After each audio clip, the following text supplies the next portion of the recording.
Hi everyone, if you enjoyed this video please subscribe. If you haven't subscribed yet, I'd love to see you join me. And don't forget to like and let me know what you think in the comments.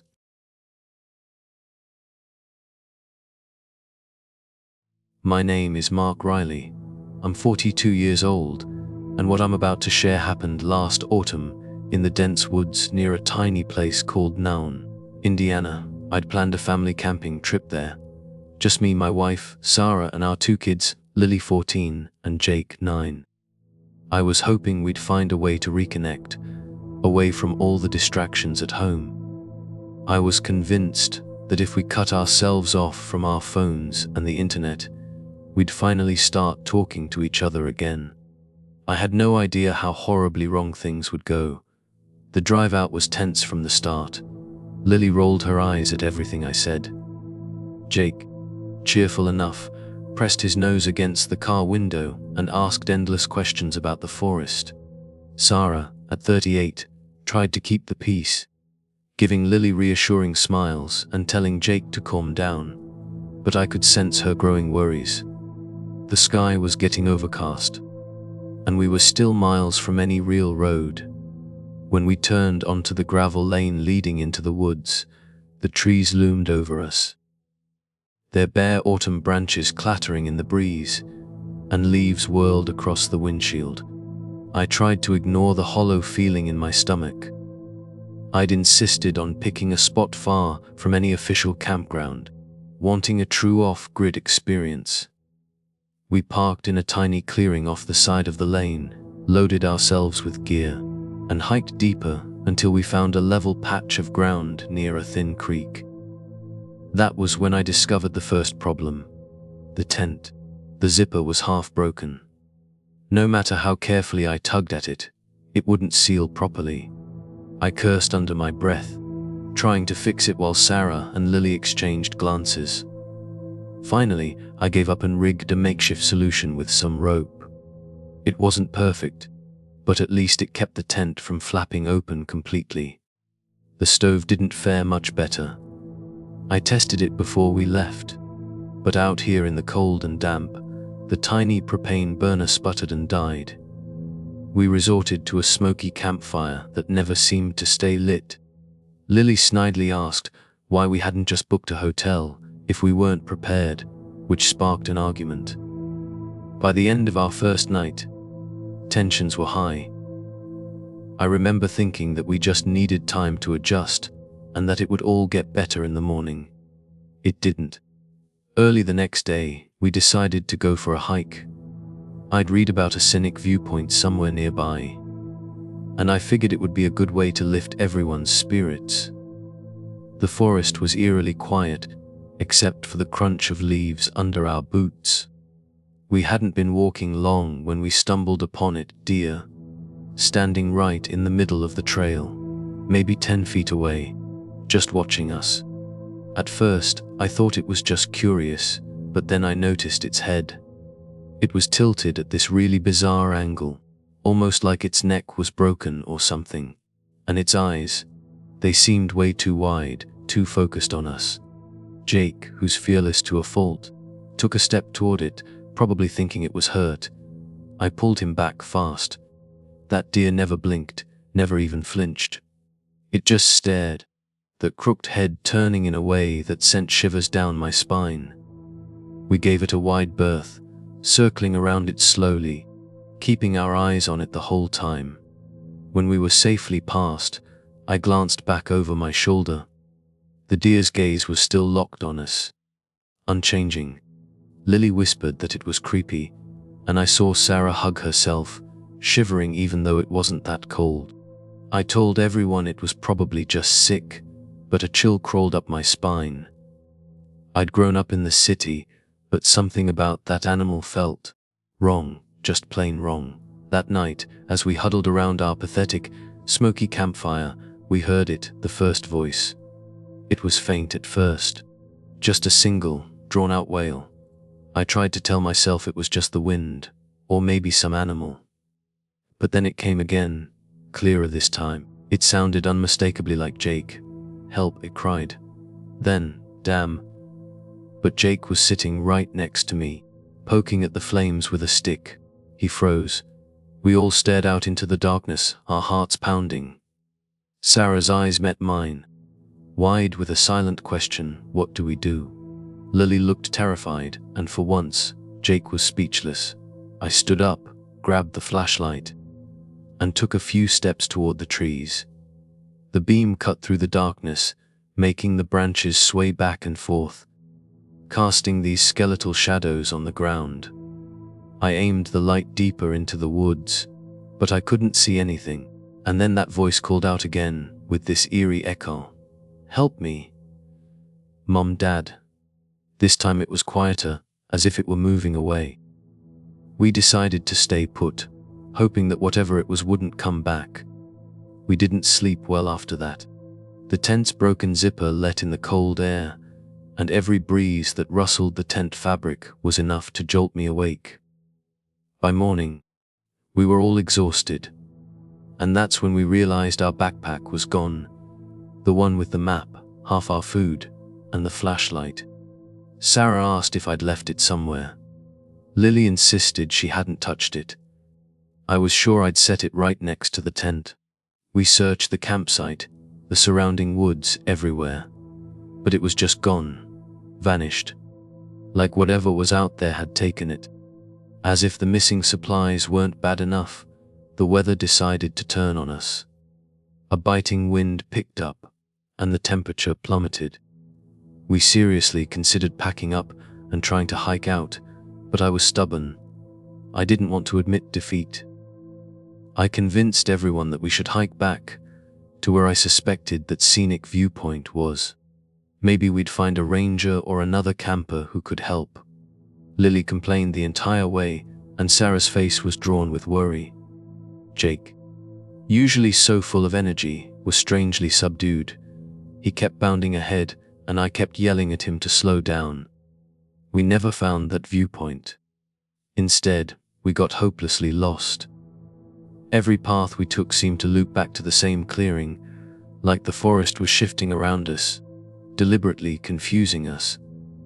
By the time we finally stumbled back to our campsite, dusk was starting to settle in, and we were all on edge. It was Lily who snapped first. She flung down her backpack and started shouting at me, accusing me of dragging everyone out here to freeze and starve. I shouted back, my own frustration rising. I felt like I was failing them. Sarah tried to calm us down, but before she could, Lily turned and stormed off into the trees. Normally, I'd give her some space to cool off, but something about this place felt so wrong that I went after her.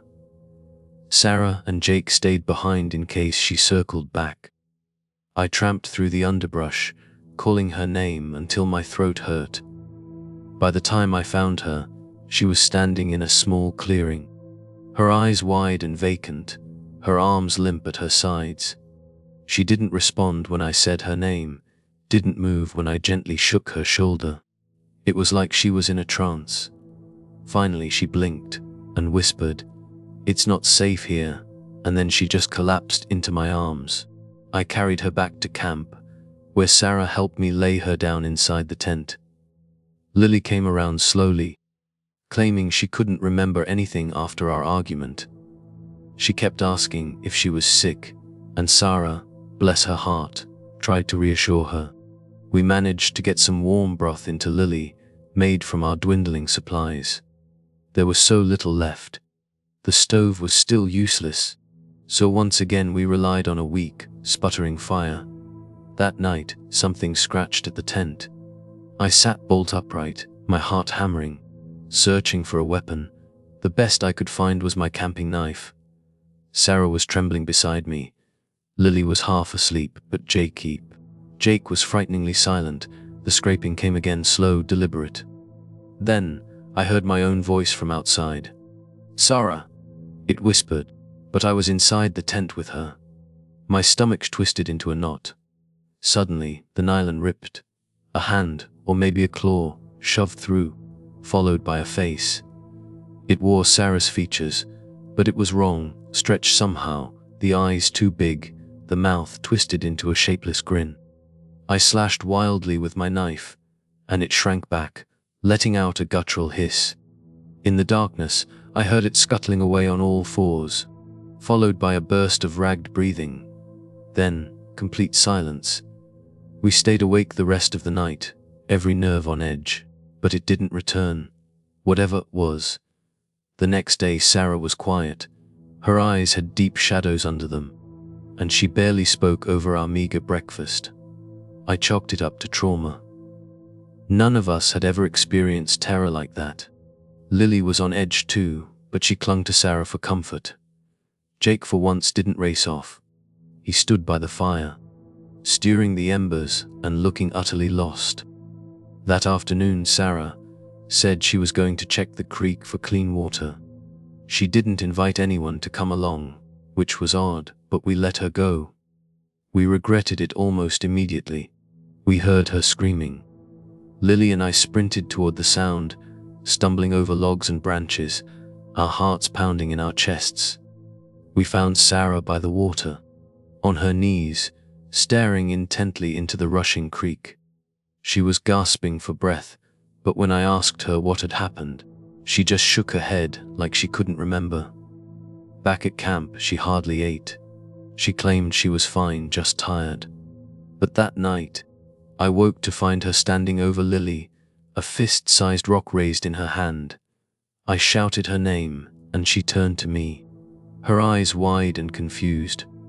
She dropped the rock and started to cry, saying she had no memory of picking it up. My gut told me something was horribly wrong. I wondered if we should try to leave that very moment, but without a map or supplies. Wandering through the forest at night felt like suicide. Before I could decide, Jake disappeared. It happened the following afternoon. We'd all split up to look for firewood around the campsite. I told him to gather sticks from a nearby thicket and made him promise to stay within shouting distance.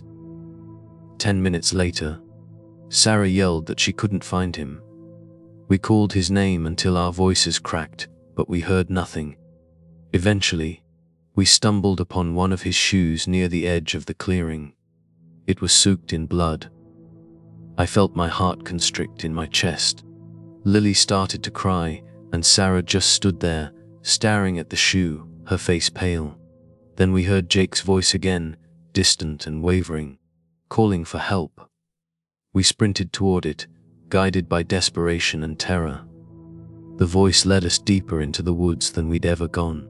Night fell, and we still pushed on, shining our remaining, dying flashlight around in circles. It died abruptly, leaving us in darkness. Sarah grabbed my arm and said we needed to rest, but I refused. My son was out there, maybe injured. Then the voice came again. "Dad, help me."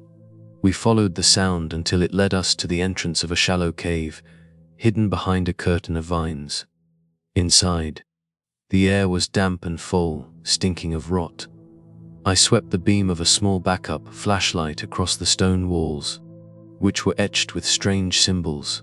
Bones, some clearly animal, others suspiciously human, were scattered across the ground. My stomach turned. I couldn't imagine who or what had done this.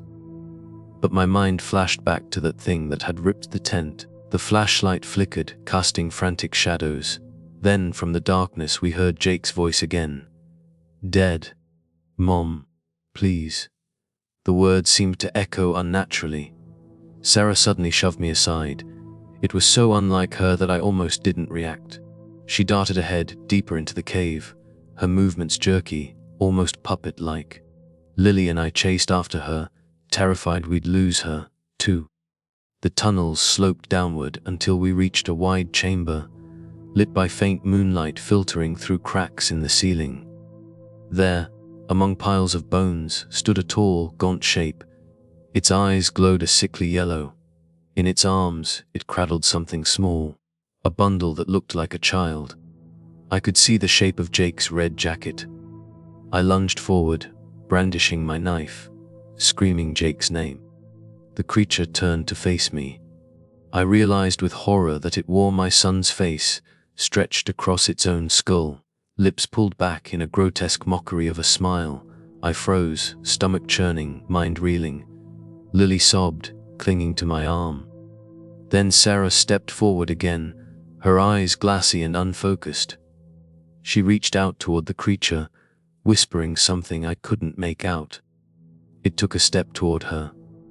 I watched in disbelief as Sarah's face started to contort, as if she was struggling against some invisible force. She glanced back at me and mouthed, "Run." But her body didn't move away. Instead, she crouched, like an animal about to pounce, then leaped at me. I barely managed to dodge. She crashed into the wall, howling in pain, then turned on Lily. Realizing I had no choice, I grabbed Sarah from behind, wrestling her arms away from Lily, and pinned her. Her skin felt feverish, her muscles twitching under my grip. I shouted her name, begging her to snap out of it, but she only snarled in response. The creature watched, fascinated, still holding that red jacket. Then it dropped the bundle. I heard a wet thump as it hit the ground. In that moment, I wasn't sure I could handle what I'd find inside. The creature advanced on me, moving with that horrifying, spider-like gait, claws extended from its fingers, and the stench of death rolling off it. I couldn't let it get closer. I released Sarah, who collapsed in a daze, and turned all my rage and terror on this monster. With a roar, I slashed at it, but it was so fast that I barely grazed its side. It shrieked, a sound that made my blood freeze, and lashed out, knocking me onto my back. Pain exploded across my rib cage. I heard Lily scream. The creature bounded forward, pouncing onto Sarah. She didn't even have time to cry out before it clamped its jaws around her throat. Her eyes widened in shock, and she reached a trembling hand toward me. Blood erupted, painting the cave floor. Lily let out a soul-wrenching wail as the creature tore Sarah's throat free. Something shattered inside me. For a moment, I was sure I'd die of heartbreak right there. But Lily was still alive, and I had to protect her.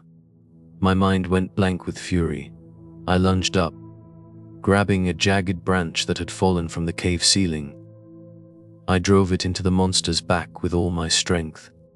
It screamed, flailing, releasing Sarah's body. That's when Lily grabbed my arm and pulled me backward. My wife lay motionless, eyes open but vacant. The creature twisted around, reaching for me, but Lily dragged me away. She sobbed, tears streaming down her cheeks, and shouted something about setting it on fire. I spotted a small canister of camp fuel in the corner. Likely ours. Dragged here by that thing after it ransacked our gear.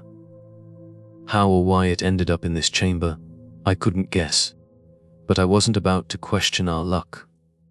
Lily snatched the canister and splashed the creature with the liquid. It shrieked, flailing its arms as the pungent smell of gasoline filled the cave. I fumbled for the lighter in my pocket, my hands shaking so badly I could hardly flick the flame. But I managed, and the second the lighter sparked, Lily threw a warded up cloth, doused in fuel at the beast. Flames roared to life, licking across its torso. The creature howled, a nightmarish shriek that echoed off the stone walls, then scrambled away, its flesh crackling. The smell was unbearable. Lily and I grabbed each other and sprinted from the cave, tears blurring my vision. We left Sarah's body behind. My mind couldn't process what that meant. I only knew we had to survive. By the time we burst into the open air, the fire had spread behind us, sending thick smoke out of the cave mouth. We half ran, half stumbled through the trees, not knowing where we were going, only that we needed to get away. I clung to Lily's hand and prayed we'd find a road, or some sign of civilization. My ribs ached, my throat felt raw from smoke, and my legs threatened to give out. Somehow, by sheer fortune, we reached a dirt road after hours of stumbling in the darkness. Dawn was creeping over the horizon. My heart pounded as we saw headlights in the distance, a pickup truck. I flagged it down, ignoring how wild I must have looked.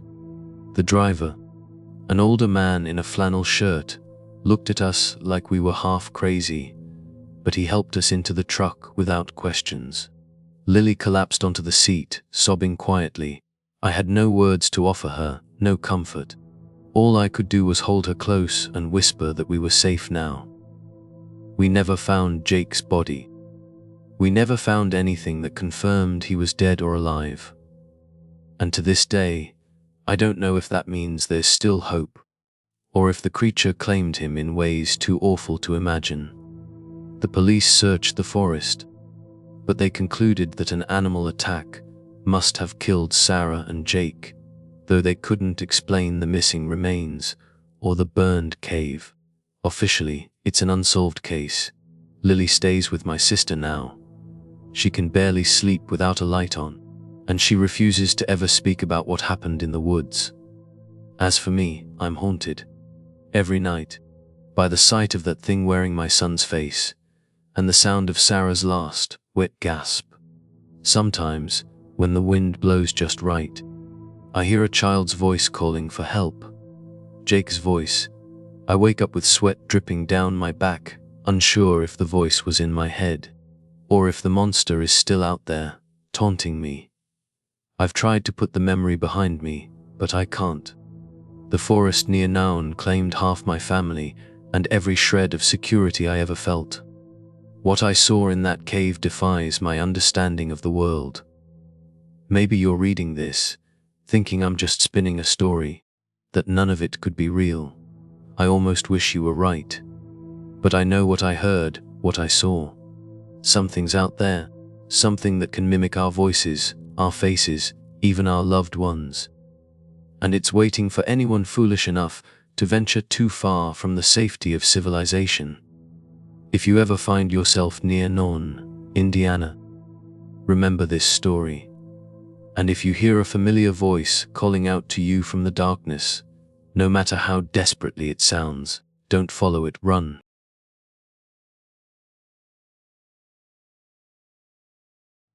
It's not a fun one, but it's one people need to hear. My name's Alex Riley, I'm 37, and I'm about to tell you how I messed up big time. All because I couldn't leave well enough alone. See, I've always been obsessed with folklore, spooky stories, that kind of thing. My friend, Sarah Jenkins, she was a historian, a year younger than me, super smart and usually the sensible one. We made a good team. Her groundedness balancing out my, let's say, enthusiasm. This whole nightmare started with whispers about a place called Serpent Spine, part of the Blackwood Forest up in North Dakota. Locals told tales of an old witch living out there. They called her Grandma Willow. Sounds harmless enough, right? Like some kindly old woman baking cookies. Wrong. This was the kind of witch that gave you chills, the kind that made you lock your doors at night. People said she controlled the forest, that folks who wandered in too deep sometimes never came out, vanished like smoke. Now, most people, they hear stories like that, they steer clear. Not me. My ears perked up. My brain started buzzing. This was the kind of story I lived for. Sarah, bless her heart, tried to talk me out of it. It's just local legends, Alex, she'd say, tall tales to scare the tourists. But the more she resisted, the more I wanted to go. And like a fool, I convinced her to come along. Think of the research, I said. We'll write a paper that'll blow everyone away. So, we packed our bags and headed to Blackwood Falls, the closest town to Serpent Spine. Picture this, a town straight out of a creepy movie. One main street, a couple of dusty shops, and locals who looked like they hadn't smiled in a decade. Every time I asked about Grandma Willow, I got the same reaction.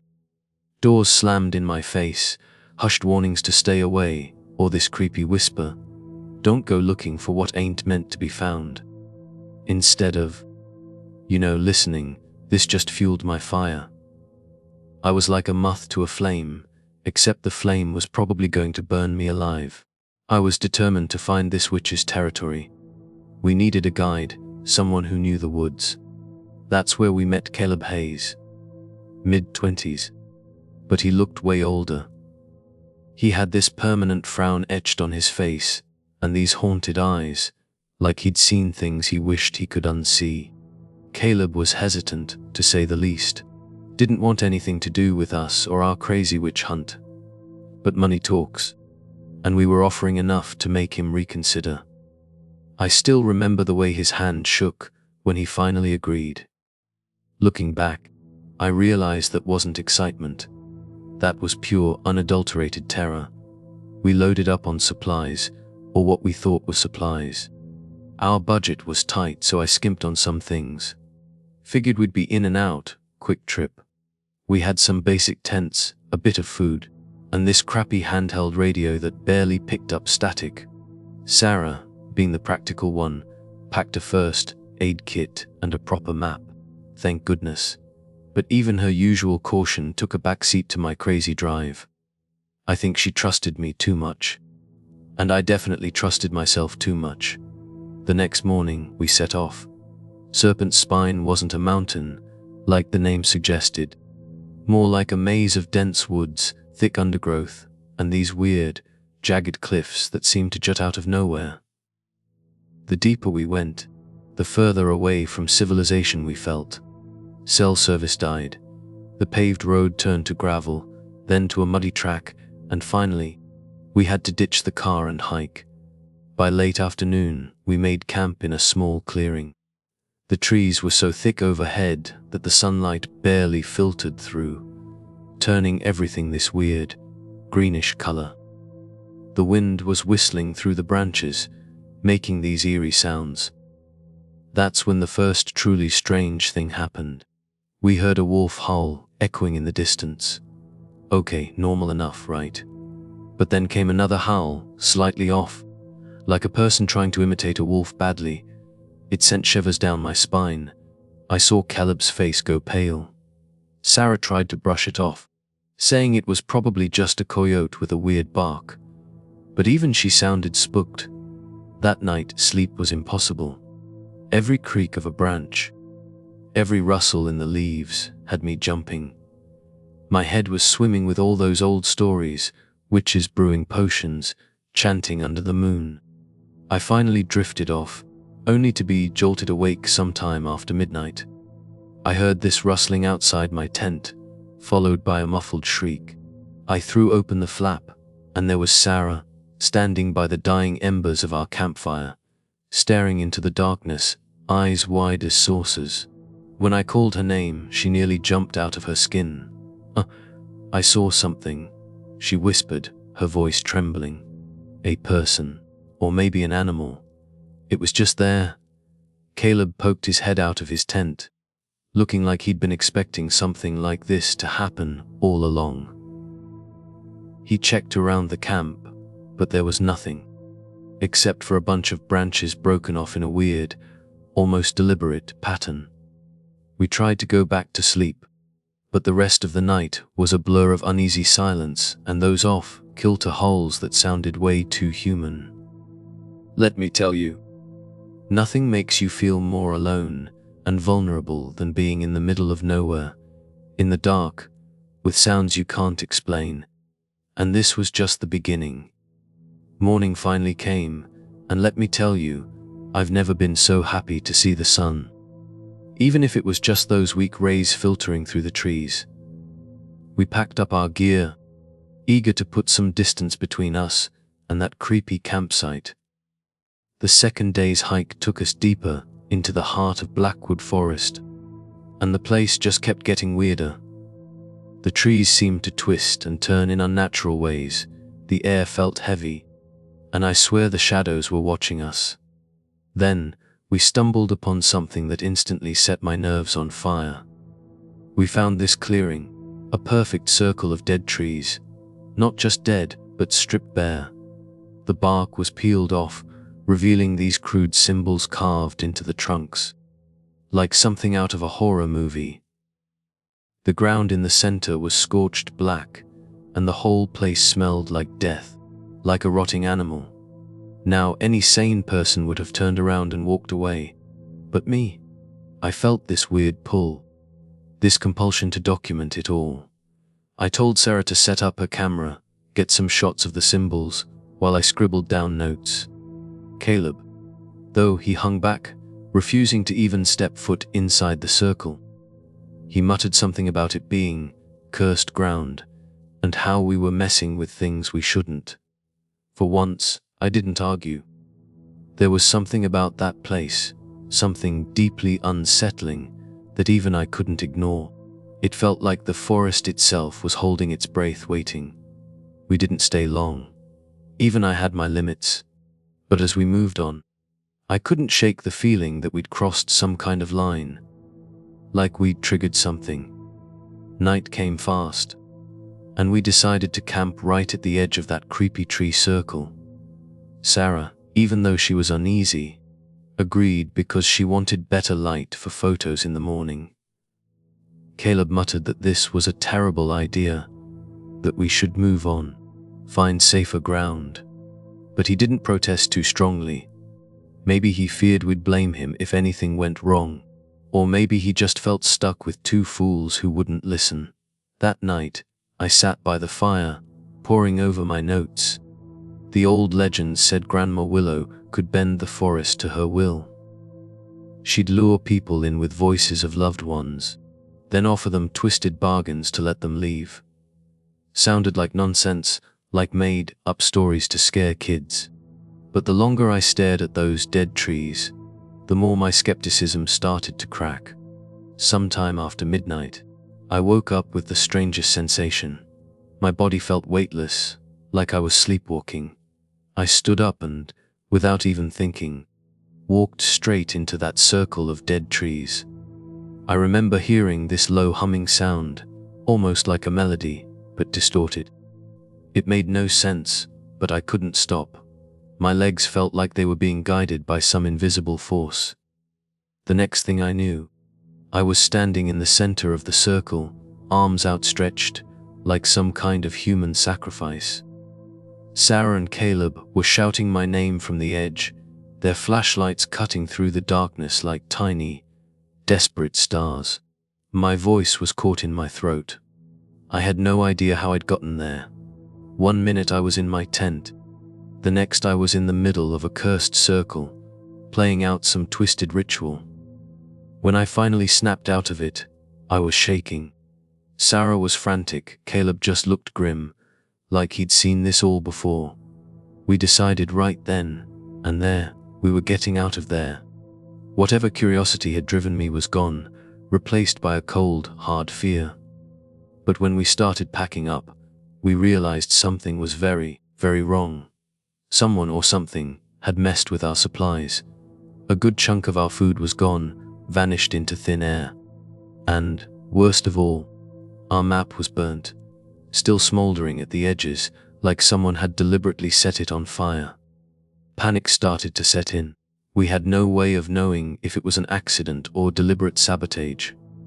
Caleb lost it, started yelling at me, accusing me of stirring up dark forces by stepping into that circle. I yelled back, saying maybe he'd done it. Maybe he was trying to scare us off. Sarah tried to calm us down, but it was no use. The thin thread of trust between us was starting to unravel. Without a map, we were lost. We had to rely on Caleb's memory of the woods, but even that seemed unreliable. Every trail we took, every path we followed, seemed to lead us right back to that same circle of dead trees. It was like the forest was playing tricks on us, messing with our minds. We'd see things out of the corner of our eyes, glimpses of movement, only to find it was just swaying branches. And those howls from the previous night, they started up again, but closer now, more urgent, more human. By late afternoon, we found ourselves back at the circle for the third time. That's when Caleb really started to lose it.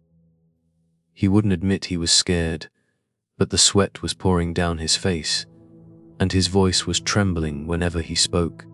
Sarah and I were fighting our own rising panic, trying to find some logical explanation for why we couldn't escape this cursed spot. Then, we heard it. A scream echoing through the trees. It was faint but unmistakable, and it changed everything. Caleb's whole demeanor shifted. He shouted Maria. Before taking off running into the woods, deeper into the trees. We had no idea who Maria was, but Sarah and I chased after him, not even thinking, just reacting. Branches whipped at our faces. The uneven ground threatened to twist our ankles, but we kept going, following the sound of Caleb's frantic calls. We ran for what felt like forever, maybe half an hour, fueled by adrenaline and a growing sense of dread. Finally, we found him, and it wasn't a pretty sight. Caleb was dangling from a low branch, unconscious, caught in some kind of makeshift snare around his leg. His arms hung limp, and his face was streaked with blood from these shallow claw marks. It looked like some kind of animal had gotten to him, or something worse. I quickly cut him down, nearly throwing out my own shoulder in the process. Once we got him on the ground, he came to, eyes wild, darting around like a cornered animal. He kept muttering about hearing his sister's voice, calling for help. Sarah and I exchanged worried glances. Neither of us had heard anything but Caleb's own shouts. While I was still trying to make sense of it, Caleb lurched forward and grabbed my shirt, his grip surprisingly strong. "She's out there," he gasped, his breath ragged. "She disappeared years ago, in these woods, but I heard her. I heard Maria." We tried to calm him down, but he was beyond reason. He'd grown up around here, he said, and his sister had vanished in these same woods, just like the legend said. Lost to Grandma Willow. It all sounded too crazy, too convenient, but the look in his eyes, the raw terror, it was hard to dismiss. As dusk settled in, we realized we'd lost all track of time chasing after Caleb. The forest was getting dangerously dark. We didn't want to spend another night near that cursed circle, so we hiked a short distance and set up a makeshift camp. Nobody spoke much. Even Sarah was at a loss for words. We were exhausted, hungry, scared, and completely and utterly lost. And the worst was yet to come. The middle of the night. Pitch black. I woke up with a jolt, my heart hammering in my chest. Something was wrong. I scrambled out of my tent and saw it immediately. Sarah's tent was wide open, flapping in the wind. Empty. Panic gripped through me. I ran outside, and there they were, footprints in the soft dirt, leading away from the camp, deeper into the forest. Sarah's footprints. Caleb staggered awake, still groggy and in pain from his leg, but he didn't hesitate. He grabbed a flashlight, and we took off after her, leaving the tents behind, stumbling through the undergrowth. Those footprints were the only clue we had. The forest was unnervingly quiet now. No howls, no distant movement, just this oppressive silence that pressed down on us like a physical weight, and the relentless pounding of my heart, a drumbeat of dread in the darkness. After what felt like an eternity, maybe an hour of tracking, we stumbled upon a hidden opening in the ground. It looked like an old mine shaft, or maybe a cave entrance, half concealed by overgrown bushes. And the footprints, they disappeared right into it. We descended into darkness, our weak flashlight beams barely cutting through the thick, suffocating black. The air down there was cold and stale, smelling of mold and damp earth, with a coppery tang I couldn't place, but instantly disliked. Deeper in, we found a chamber, and that's when things went from bad to horrific. The chamber was lit by these flickering torches stuck into the rocky walls, casting long, dancing shadows that seemed to writhe and twist on their own. My eyes were immediately drawn to a makeshift altar in the center, made of rough, hewn stone. It was surrounded by those same carved symbols we'd seen on the dead trees, only these were bigger, more elaborate, more menacing. And then I saw them, figures lurking at the edges of the light. They looked human at first glance, but they moved in this jerky, unnatural way, like puppets on strings. And in the middle of it all, bound and gagged, was Sarah. Her eyes were wide with terror, and I saw blood on her wrists where the ropes were biting into her skin. My throat closed up. I wanted to scream, to charge in, but I was frozen. This was it. This was the heart of the darkness. This was Grandma Willow's lair. I rushed forward, a primal scream building in my throat, but one of the figures moved with blinding speed, shoving me back with a strength that was inhuman. I went flying, landing hard on my back, the wind knocked out of me. Caleb tried to help, but then something else stepped out of the shadows. It was tall and angular, draped in tattered robes that seemed to blend into the darkness. Its limbs were unnaturally long, almost skeletal. Its face was half hidden by a hood, but I caught a glimpse of a mouth stretched into a wide, horrifying grin. This had to be her, Grandma Willow, the witch of the legends.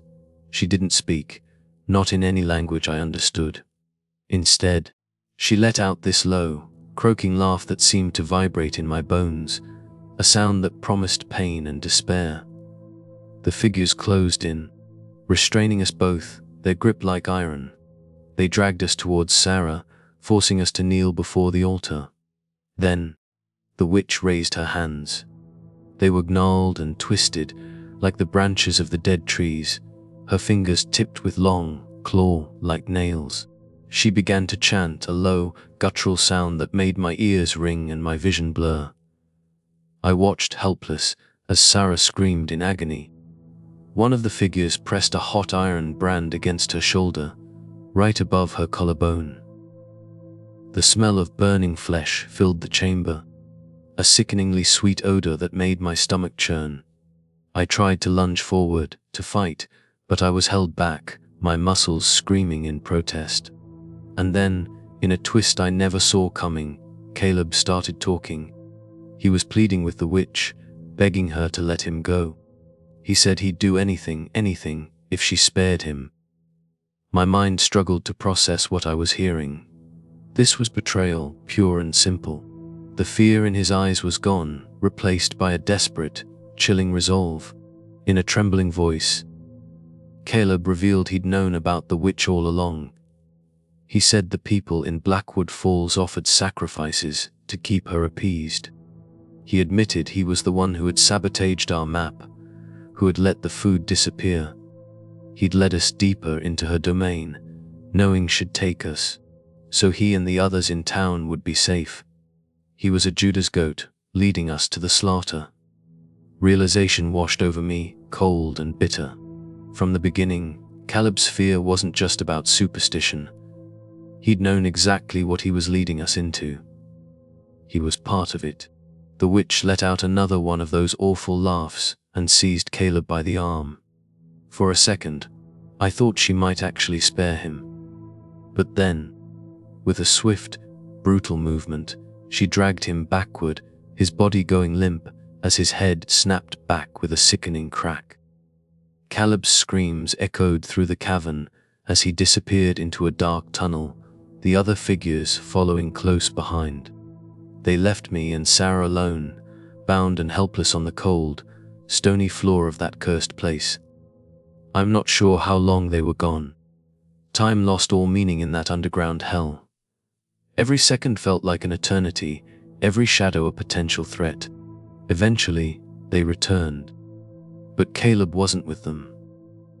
I don't know what they did to him, but the echoes of his screams still lingered in the air, a chilling reminder of his betrayal and his gruesome fate. The witch, Grandma Willow, she just stood there, that awful grin still plastered on her face. Then she beckoned to the remaining figures, and they began this twisted ceremony around Sarah. She was barely conscious by then, probably from the pain and the blood loss. My body shook with rage, fear, and a helplessness so profound it was suffocating. But then, in the midst of the chaos, one of the figures stumbled, knocking over a torch. The flame caught on a patch of dried moss on the cave floor. It wasn't much, just a small fire, but it was enough. A distraction. With the light flickering erratically, casting even more bizarre shadows, I saw my chance. I managed to twist my hands, still bound behind my back, under my legs, and then up in front of me. My wrists felt raw, scraped bloody by the ropes. But adrenaline is a powerful thing. It fueled me. I tackled the nearest figure, knocking him off balance, and grabbed the fallen torch. I swung it wildly, a desperate attempt to keep the others at bay. They hissed and recoiled from the flames, these creatures of darkness shrinking from the light. I rushed to Sarah. She was semi-conscious, her eyes fluttering. I used a jagged rock to saw through her bindings.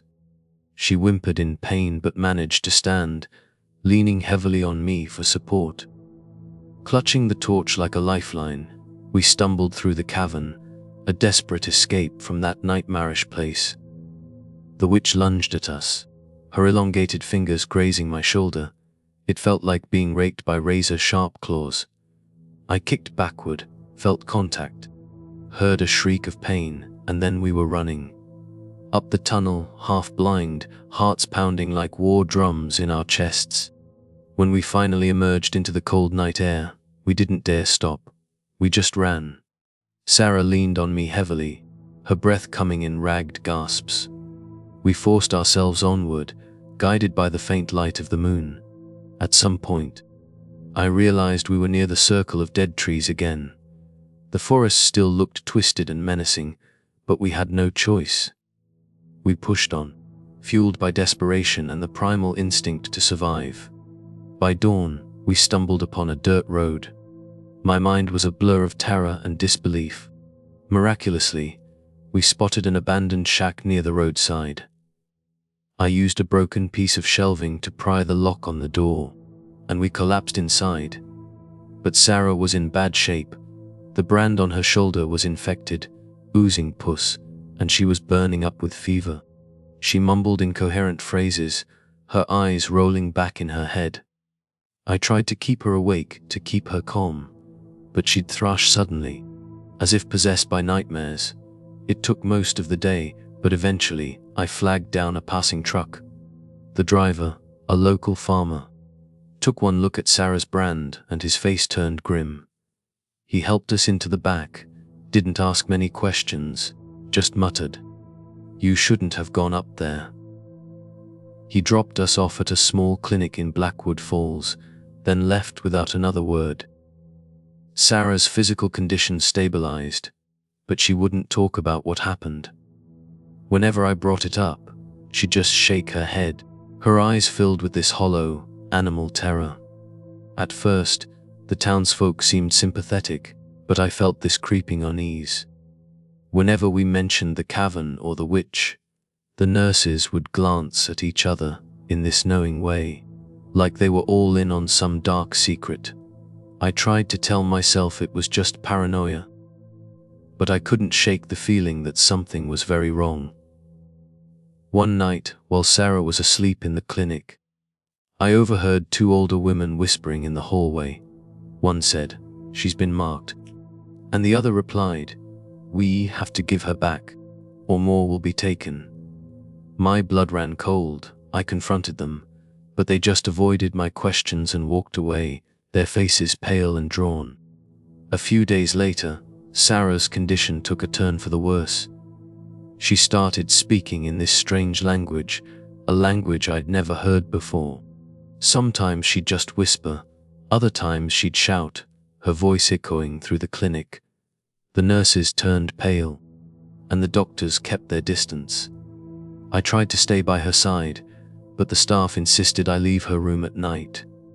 When I demanded answers, a local doctor finally broke down and admitted that some people believed the witch's curse had bound Sarah to Grandma Willow. He said people in Blackwood Falls sometimes vanished or turned violent if they were chosen. The night everything fell apart, I snuck into Sarah's room after hours, determined not to leave her alone. It was pitch black, except for the faint glow of the monitors. Suddenly, shapes flooded into the room. Dozens of people, wearing hooded cloaks, their footsteps silent on the linoleum floor. I yelled for help, but no one came. In a gruesome, practiced ritual, they lifted Sarah from her bed, half conscious and delirious, and carried her out a side door. I fought them, but I was outnumbered, overpowered. They pinned me down until I almost blacked out from lack of oxygen. By the time I freed myself, they were gone. The hallway was empty. The few staff members I found pretended they had no idea what I was talking about. I ran outside, screaming Sarah's name, stumbling through the deserted streets of Blackwood Falls. No lights came on. No one came to help me. It was as if the entire town had collectively decided to let her go. Eventually, I sank to my knees, defeated, broken. All I could see in my mind's eye was Sarah's battered face, the brand seared into her skin. I wondered if she had ever truly escaped the witch's grasp. Maybe the entire town was complicit, offering her as a sacrifice to keep their own families safe. I left Blackwood Falls the next morning. It's been weeks now, and I haven't slept more than an hour or two at a time. The nightmares always lead me back to that underground cavern, to the circle of dead trees, to the echo of Sarah's screams. Sometimes I dream of Caleb too, hearing the snap of his bones and his pleas for mercy. No one has reported seeing him since that night, which is no surprise. He chose self-preservation, and the witch took him anyway. Every time I close my eyes, I see the witch's face, the twisted grin half hidden in shadow.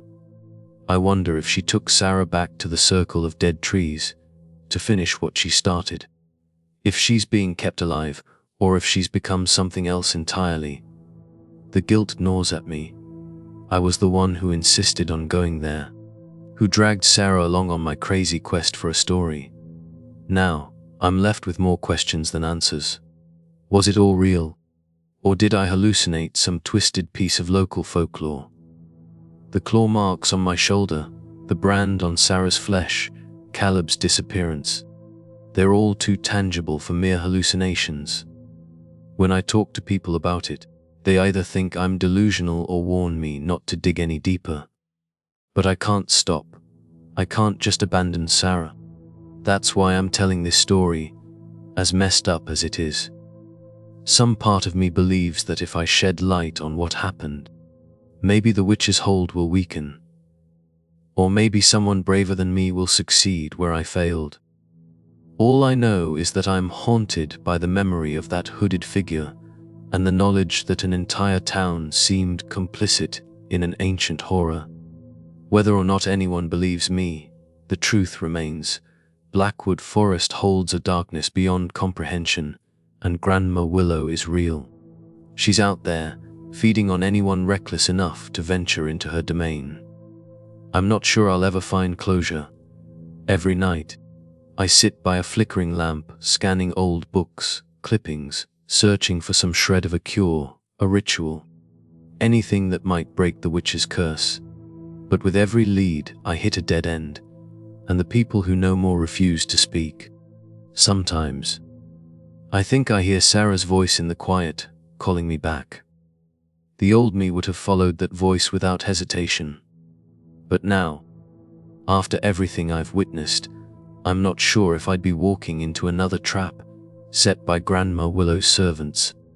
This is my confession, my warning, and my apology, all rolled into one. If you read this, and you're tempted to go searching the forests of Blackwood, don't. If you see the circle of dead trees, run the other way. And if you hear a voice calling your name at night, pray it's just the wind, because once the witch sets her eyes on you, there may be no escape. I paid in blood and suffering for my obsession. I may never get Sarah back. So heed my words, or you too might find yourself ensnared in the shadows of Blackwood Forest. Another grim chapter in the legend of Grandma Willow. My name is Sarah Miller, I'm 26, and let me tell you, I used to think ghosts and local legends were total BS. That was before Blackwood Lake, in Perry County, Indiana, happened. It was the summer of my last year of grad school, and it totally changed my life. I was at Indiana University, studying ecology, plants and stuff, specifically wetlands.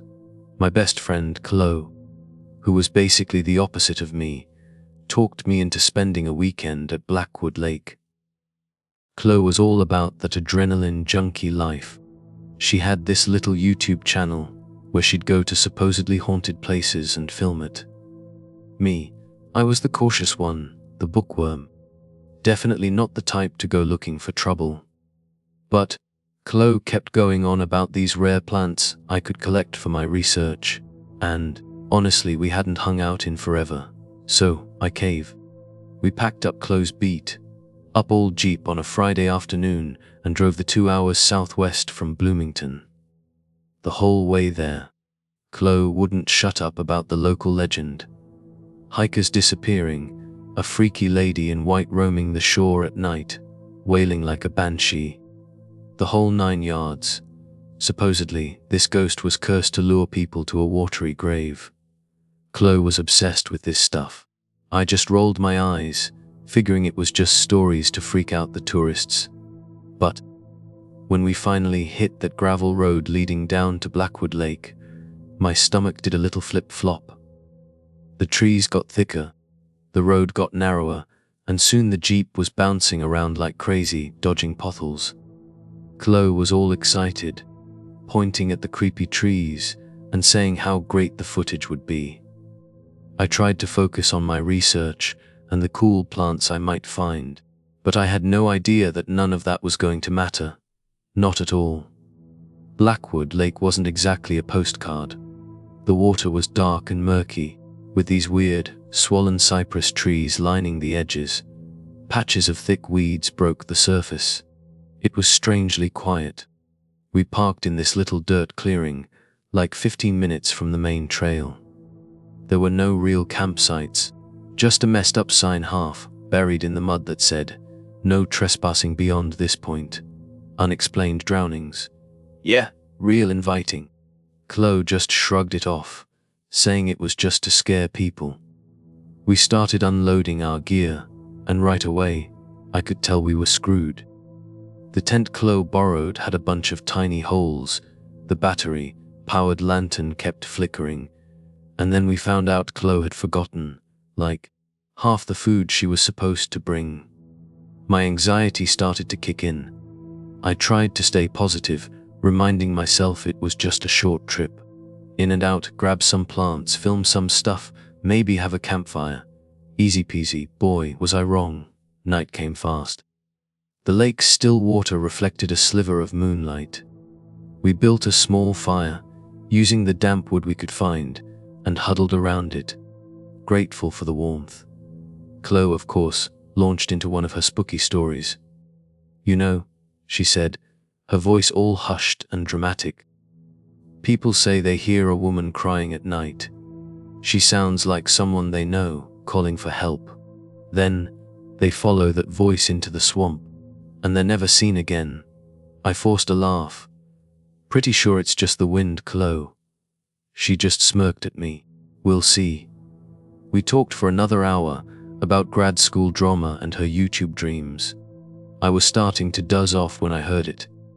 This faint, sad crying sound echoing across the water. Chloe instantly stiffened, grabbing her phone to record. We both listened, hearts pounding. Was it just a loon or some other bird? It sounded eerily human. Despite a prickling fear, I tried to be rational. "There are plenty of animals that make weird sounds at night," I whispered. "We should turn in." Chloe nodded, though reluctantly, and we retreated into the crappy tent. I listened to that whimpering noise for another hour before exhaustion finally pulled me under. The next morning, sunlight was filtering through the tent holes, all warm on my face. I crawled outside, and wow, the lake was actually kind of pretty in the early morning. There was this mist hanging over the dark water, and it was all calm and peaceful, but still kind of eerie, you know. I got busy collecting soil and water samples, carefully labeling each tube. It felt good to slip back into my scientist routine. Chloe joined me after a while, camera in hand, of course. "Let's explore," she said, motioning to the far side of the lake. I hesitated. Our gear was already a joke, but whatever, I gave in. We started walking along the edge of the lake, and the ground got really soggy, the mud sucking at our boots. About 20 minutes in, we stumbled on something that made my stomach drop.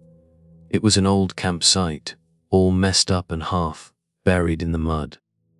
There was a collapsed tent, a sleeping bag ripped open, and stuff scattered everywhere, a hiking boot, a wet notebook with the pages all stuck together. It was like whoever was here left in a major hurry. Or something made them leave in a hurry. Whoa, Chloe murmured. Someone left in a hurry, or something forced them out. I swallowed hard. We should head back, Chloe. This doesn't look good. But Chloe, being Chloe, started digging through the stuff. She pulled out the notebook. The ink was all smeared, but I could make out a few words. Heard the crying again, going to look, and then it was just a mess of black lines. My scalp prickled. Let's go, I said, a little more forcefully this time. Chloe nodded, stuffing the notebook into her camera bag. The rest of the day was super slow. We went back to our site, where the fire was totally out. I told Chloe we should pack up and leave, but she refused. She was all like, "We've only just begun investigating. I've got barely any footage." I wanted to argue, but I saw this look in her eyes, this desperation. She was so set on making this YouTube thing work, and she hated the thought of quitting. Against my better judgment, I gave in. If I'd known what was going to happen, I would have dragged her back to the Jeep right then. That night, we tried to fish, hoping to get some actual food, but no luck. Everything felt too quiet, like all the animals were hiding. As it got dark, this thin mist rolled in over the water, and the temperature dropped like a rock. We built another fire and sat close, trying to stay warm. Chloe was messing with her camera, rewatching the day's footage. It was quiet, except for the crackling fire. And then, we heard it again. That crying, it was closer now, and even worse, it sounded like my mom. My throat went tight. My mom had passed away about a year ago. "Help me," the voice whispered. It was her voice, the exact same voice I'd grown up with.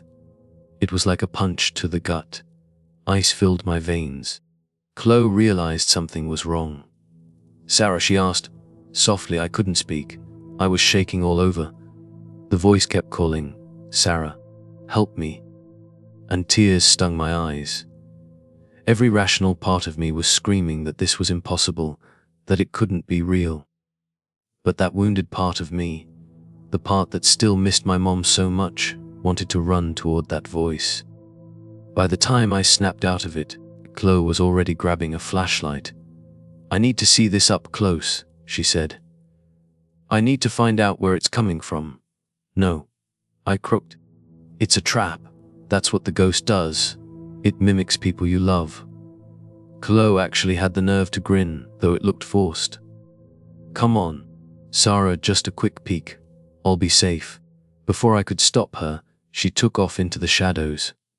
I scrambled after her, my heart hammering. The darkness swallowed us up. Our flashlight beams were bouncing all over the place, hitting twisted branches and murky water. The crying kept echoing, moving around, like it was trying to lure us deeper in. "Chloe," I hissed. "Stay close." But she was already way ahead of me, not even paying attention to the mud or anything. Suddenly, she stopped and pointed. She whispered. I saw it too. A figure standing in the water, about waist deep. It was wearing a tattered white dress, and its hair was all matted and black, covering most of its face. It wasn't moving, except for this slow, creepy head tilt. My flashlight was shaking like crazy, the beam dancing on the water. "Help me," the figure said again. Only now, its voice was different. It didn't sound like my mom anymore. It was hollow and wrong. It rose to a wail, and my blood ran cold. Chloe took a step closer. And then, the thing, if it even was a woman, threw its head back and let out this shriek, so loud and piercing. It felt like my eardrums were going to explode. Pain ripped through my head, and I dropped to my knees, clutching my ears. The darkness started closing in around the edges of my vision. When the scream finally stopped, I forced myself to look up. Chloe was just standing there in the water, staring at the thing. Her eyes were blank. The thing's mouth twisted into this awful smile. I stumbled forward, grabbed Chloe's arm, and yanked her back. She barely reacted, like a rag doll. We half ran, half crawled back to our campsite. My ears were ringing, and there was blood trickling from them. Chloe's eyes were distant, and she was mumbling nonsense about children, about voices calling her home. I was so terrified, I could barely think. It took hours for Chloe to snap out of her daze, and even then, something about her was off. She didn't say much, and when she did, her voice was all hoarse, like she'd been screaming. And she refused to leave the next morning.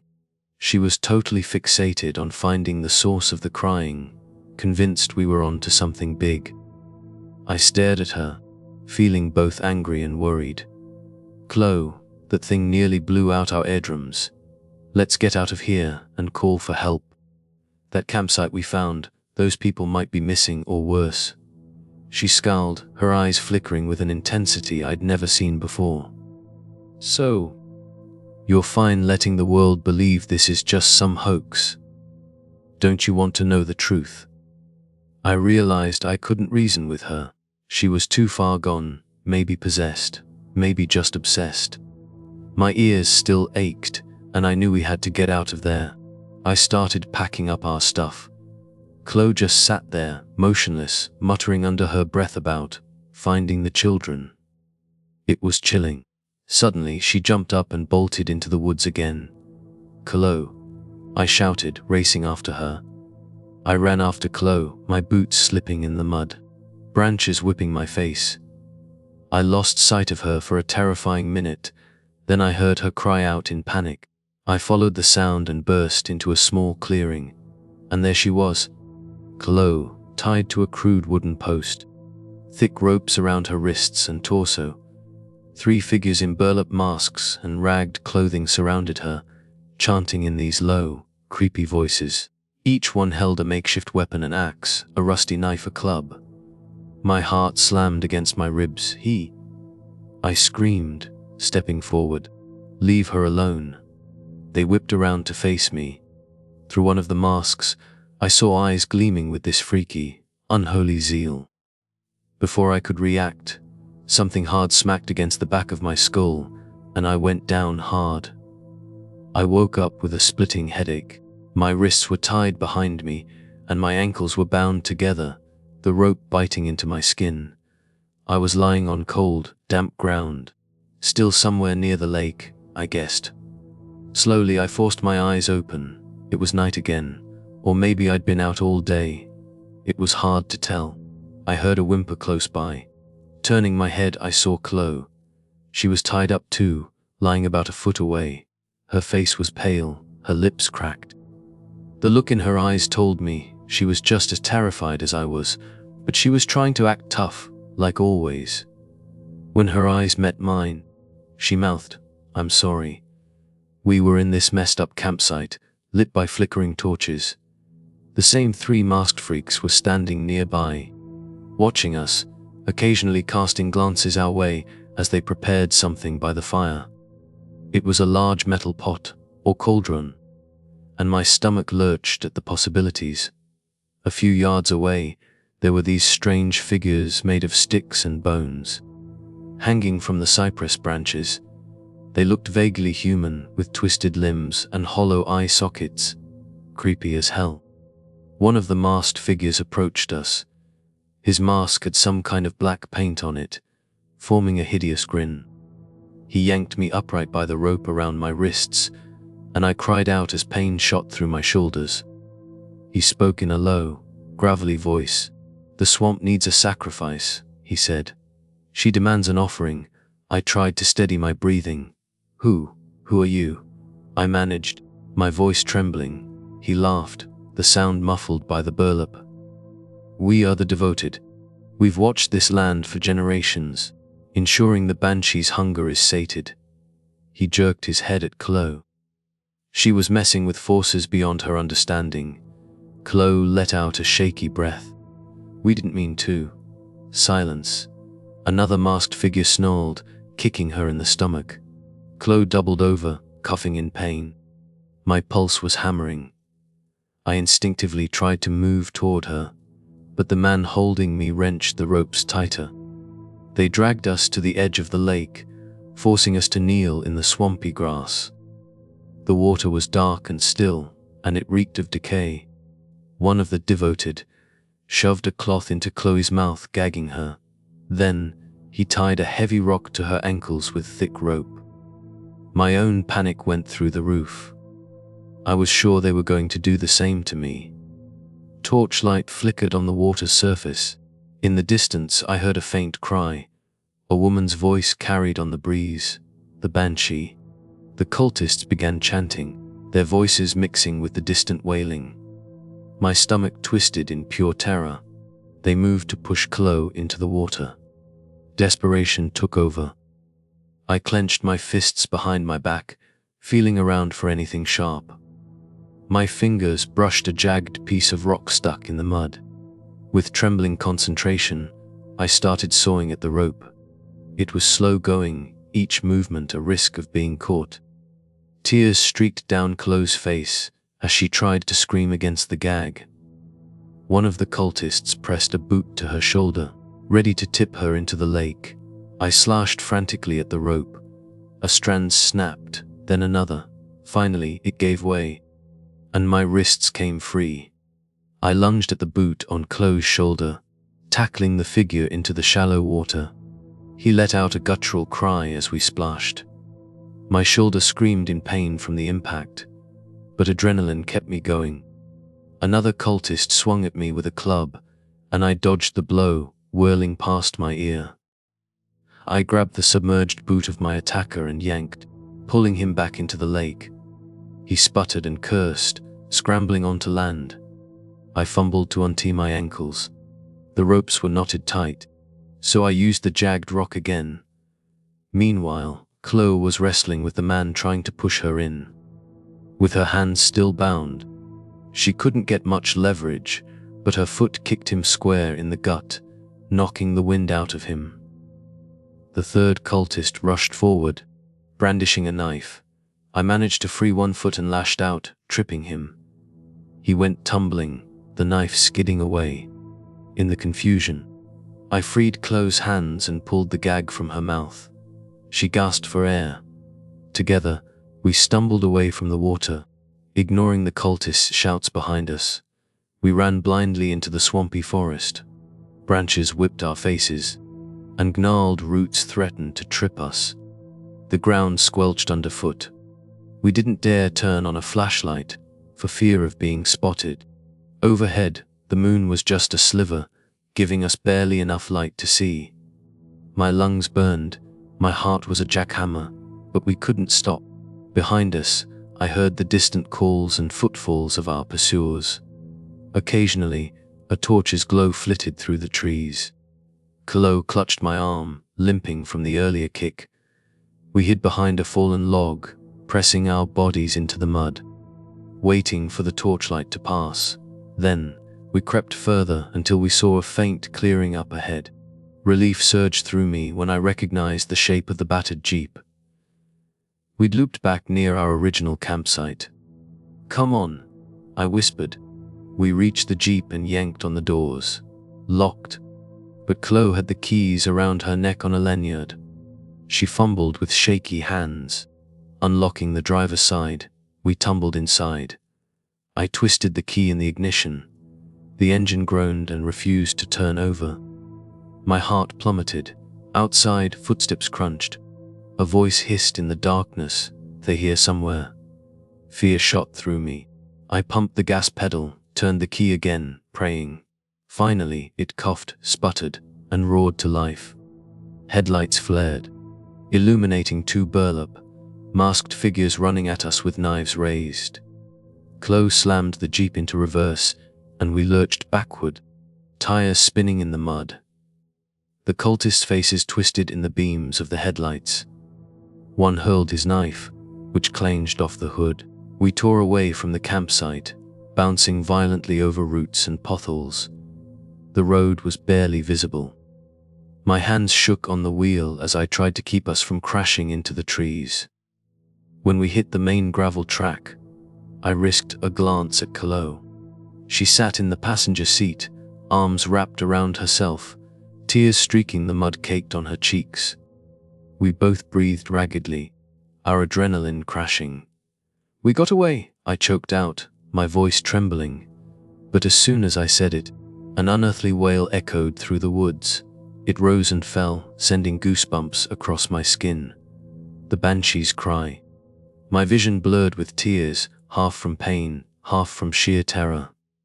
The road curved sharply, and the jeep's tires skidded on loose gravel. We nearly flew into a ditch but managed to regain control. Everything inside me screamed to keep driving, to keep fleeing until we were far from this cursed place. But nature had another plan. The jeep jolted and died, the engine sputtering its final breath. "No, no, no!" Chloe wailed, pounding the dashboard. I twisted the key, but only silence greeted me. I grabbed my phone. Zero signal, the nearest town was miles away. We huddled in the jeep, windows rolled up, hearts pounding.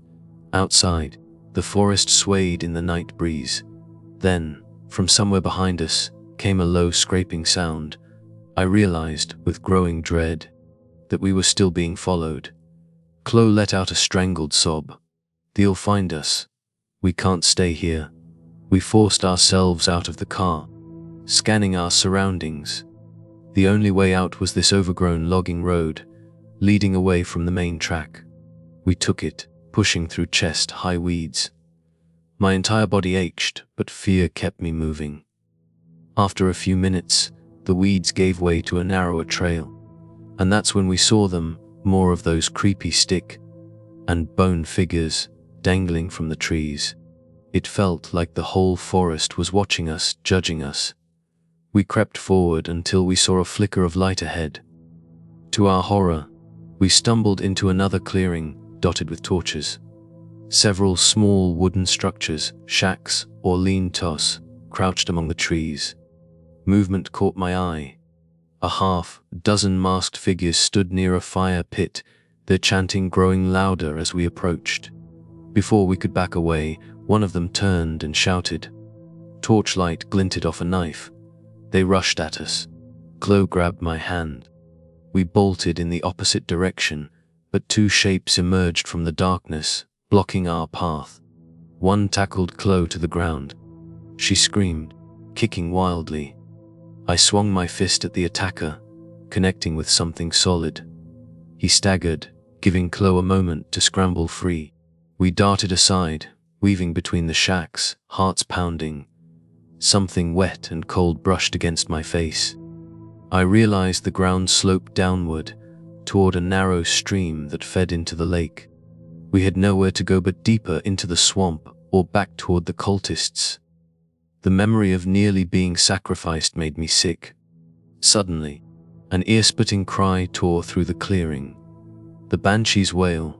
It was impossibly loud, causing everyone, cultists, me, Chloe, to drop to our knees, clutching our ears. This time, blood poured from my nose and the corners of my eyes. The pain was excruciating.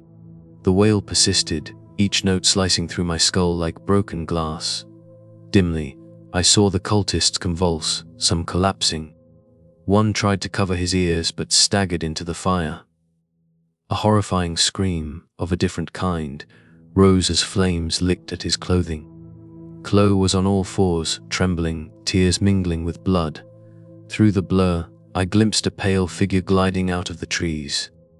The banshee. She moved like a wisp of fog, her tattered white dress drifting around her. With a final shriek, she advanced on the nearest cultist, her mouth distorting into an inhuman gape. I heard the wet crunch of flesh and bone, and my stomach churned. I forced myself to move. Grabbing Chloe's arm, I tried to drag her away. She resisted, eyes locked on the banshee, entranced.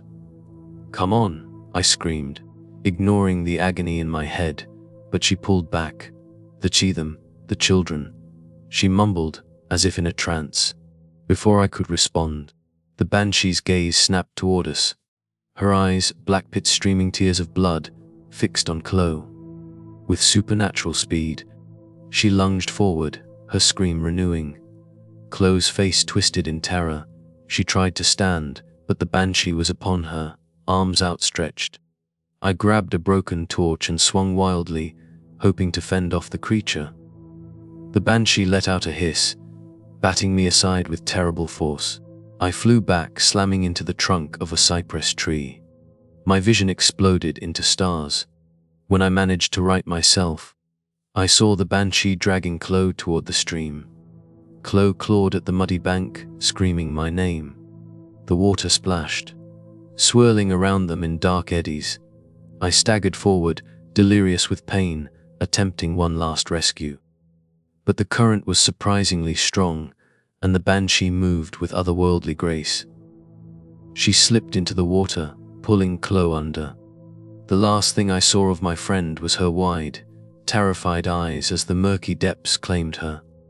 I screamed, plunging my arm into the water, but only felt slime and debris. The banshee and Chloe were gone. The cultists, those still conscious, were fleeing in all directions. Their morale shattered. Overwhelmed by despair and horror, I stumbled away from the stream. My body screamed in protest, but fear and shock drove me on. I don't remember how long I wandered. Eventually, I found an old logging path again. Dawnlight turned the sky a sickly gray. My ears still rang, and I kept hallucinating the sound of Chloe's voice, calling for help. My entire body trembled with cold and terror. By sheer luck, I stumbled upon a logging truck parked on a wider road.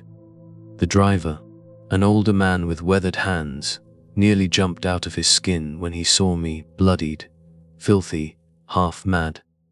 He took me to the nearest hospital, and that's the last I remember before passing out in the passenger seat.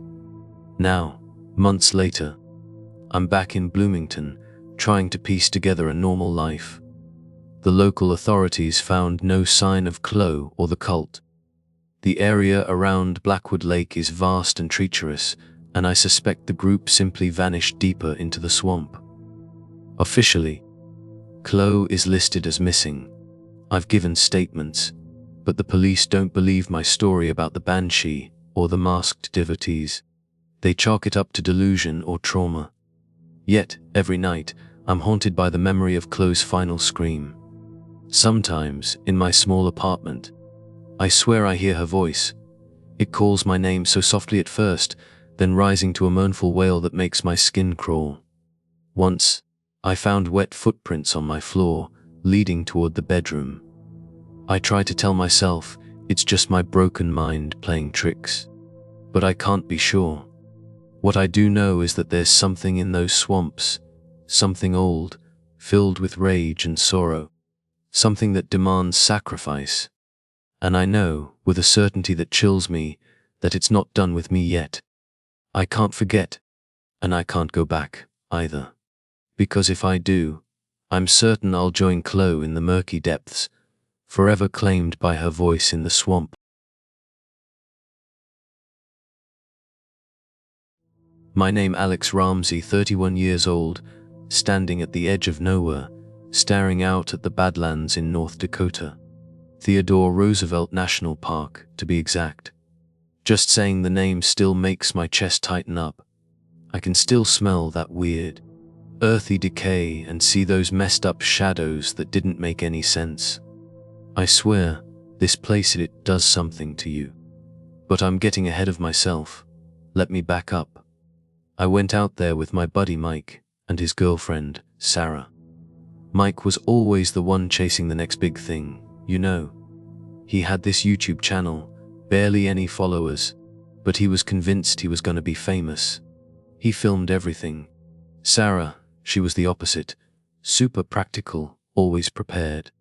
She was the type to double-check the locks and read the safety instructions on airplanes, even though no one ever does.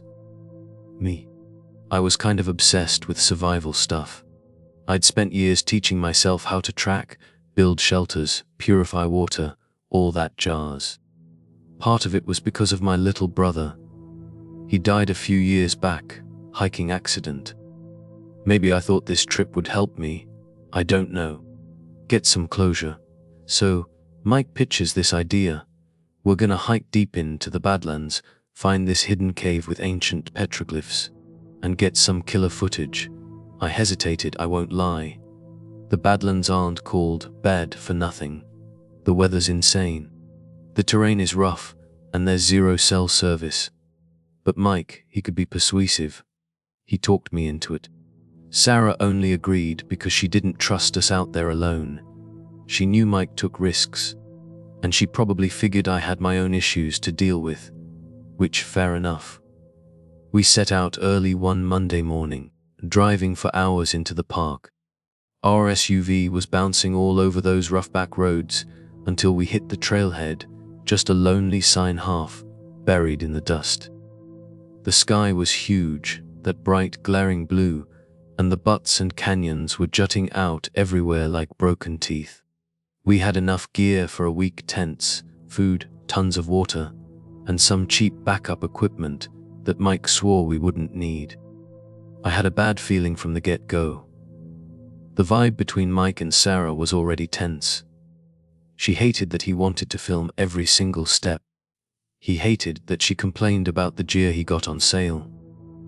Within an hour, we found out one of the tents had a tier. Sarah just gave me this look, rolled her eyes. I didn't say anything, just tightened my pack and kept walking. The first couple of days, the weather was decent. We stuck to the trails, more or less, scoping out the crazy landscape. Mike kept stopping to film everything: a tumbleweed, a hawk circling, the way the canyons looked in the distance. Sarah was mostly quiet, just letting him do his thing. But I noticed she stayed close to me whenever she could, like she sensed something was off. Then, on the third day, things started getting weird. It was almost sunset, and I was looking for a spot to set up camp when I smelled something full. At first, I thought it was a dead animal or something, but it was way stronger. I followed the smell and found it a deer carcass. But it wasn't just dead, it was wrong. It was stripped to the bone, but twisted, like someone had bent it in ways it shouldn't go. The rib cage was cracked open, and the skull. It looked like it had been turned backward. It made my stomach churn. Sarah refused to go near it. "Alex, we should go back," she said, her voice shaky. "This isn't normal." But Mike, of course, was already filming. "Might just be a predator," he muttered, but even his voice shook a little. He forced a grin and pointed the camera at me. "Tell my viewers what you think, Alex." I just scowled and turned away. It didn't look like any predator kill I'd ever seen. The marks on the bones, the way the limbs were arranged, something was seriously off. But I didn't want to freak them out more, so I just said, "Let's just move on." We set up camp further down the canyon.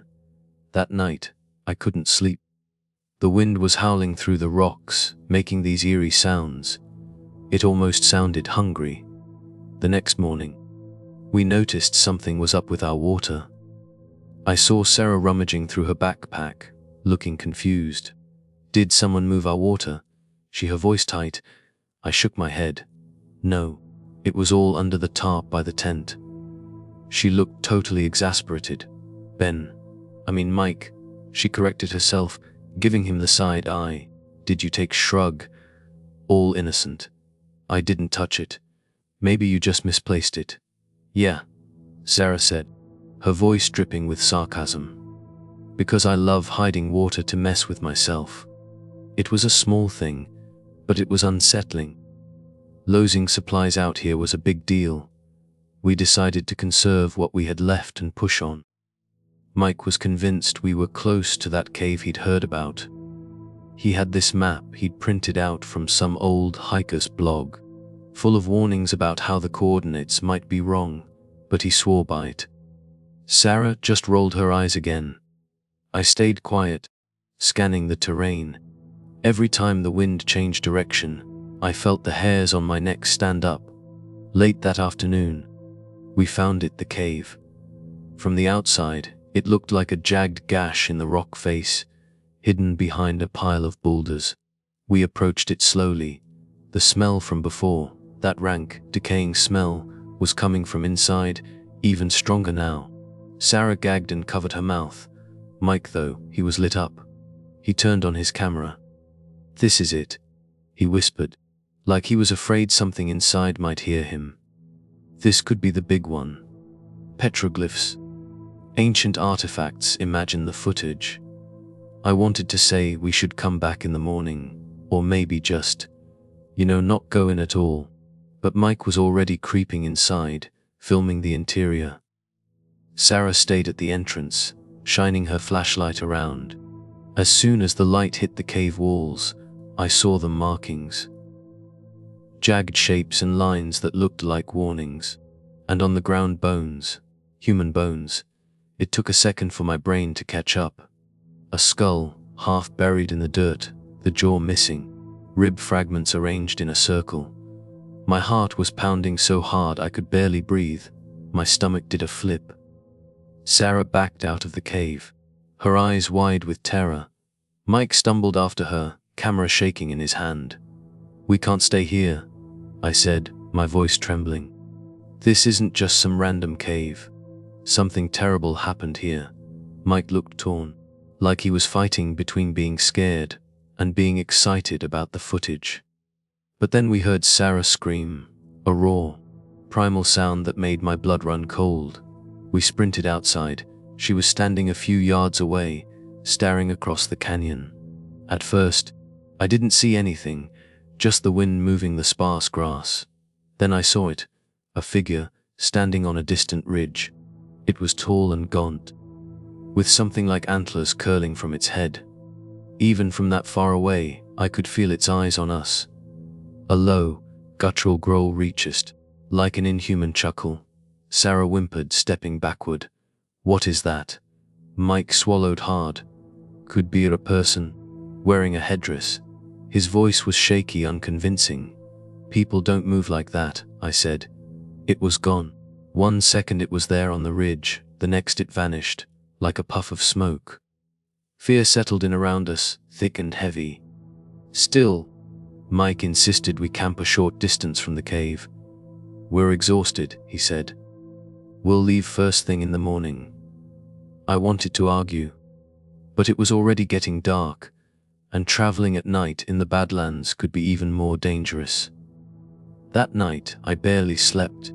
I clutched my pocket knife, listening to every sound. Sometime around midnight, I heard footsteps circling our camp. Slow, deliberate steps. They crunched on the gravel, then paused. I tried to wake Mike, but he was either dead asleep or too scared to respond. Sarah stirred and whispered, "Alex, do you hear that?" I nodded, gripping her hand in the darkness.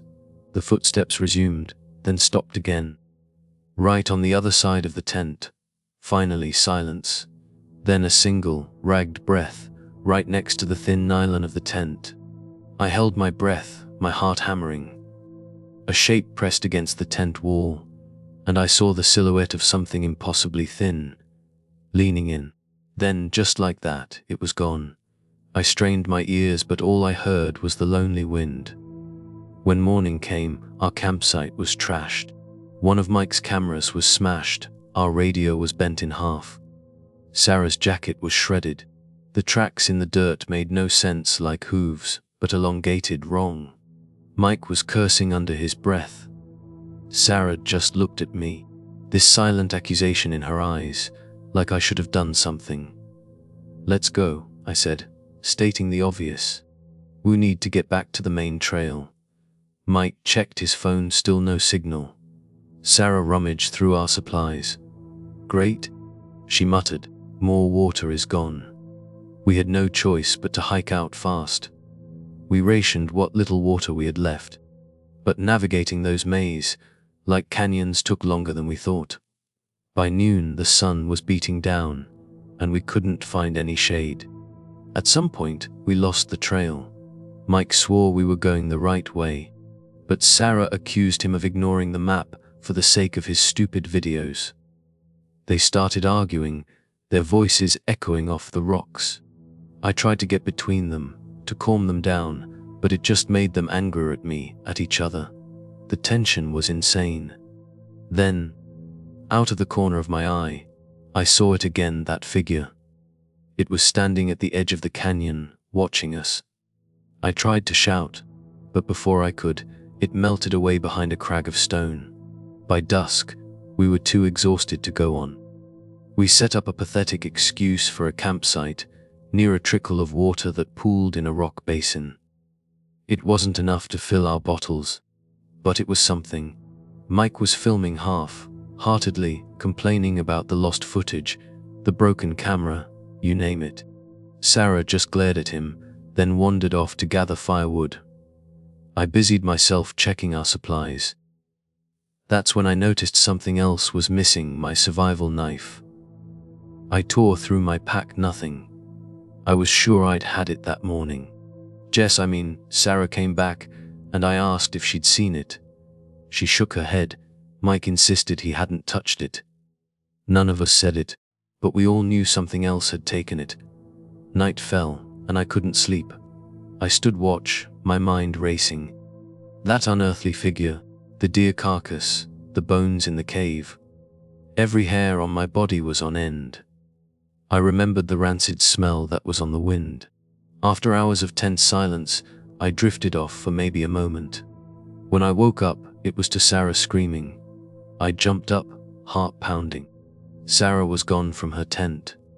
Mike emerged, flashlight shaking in his hand.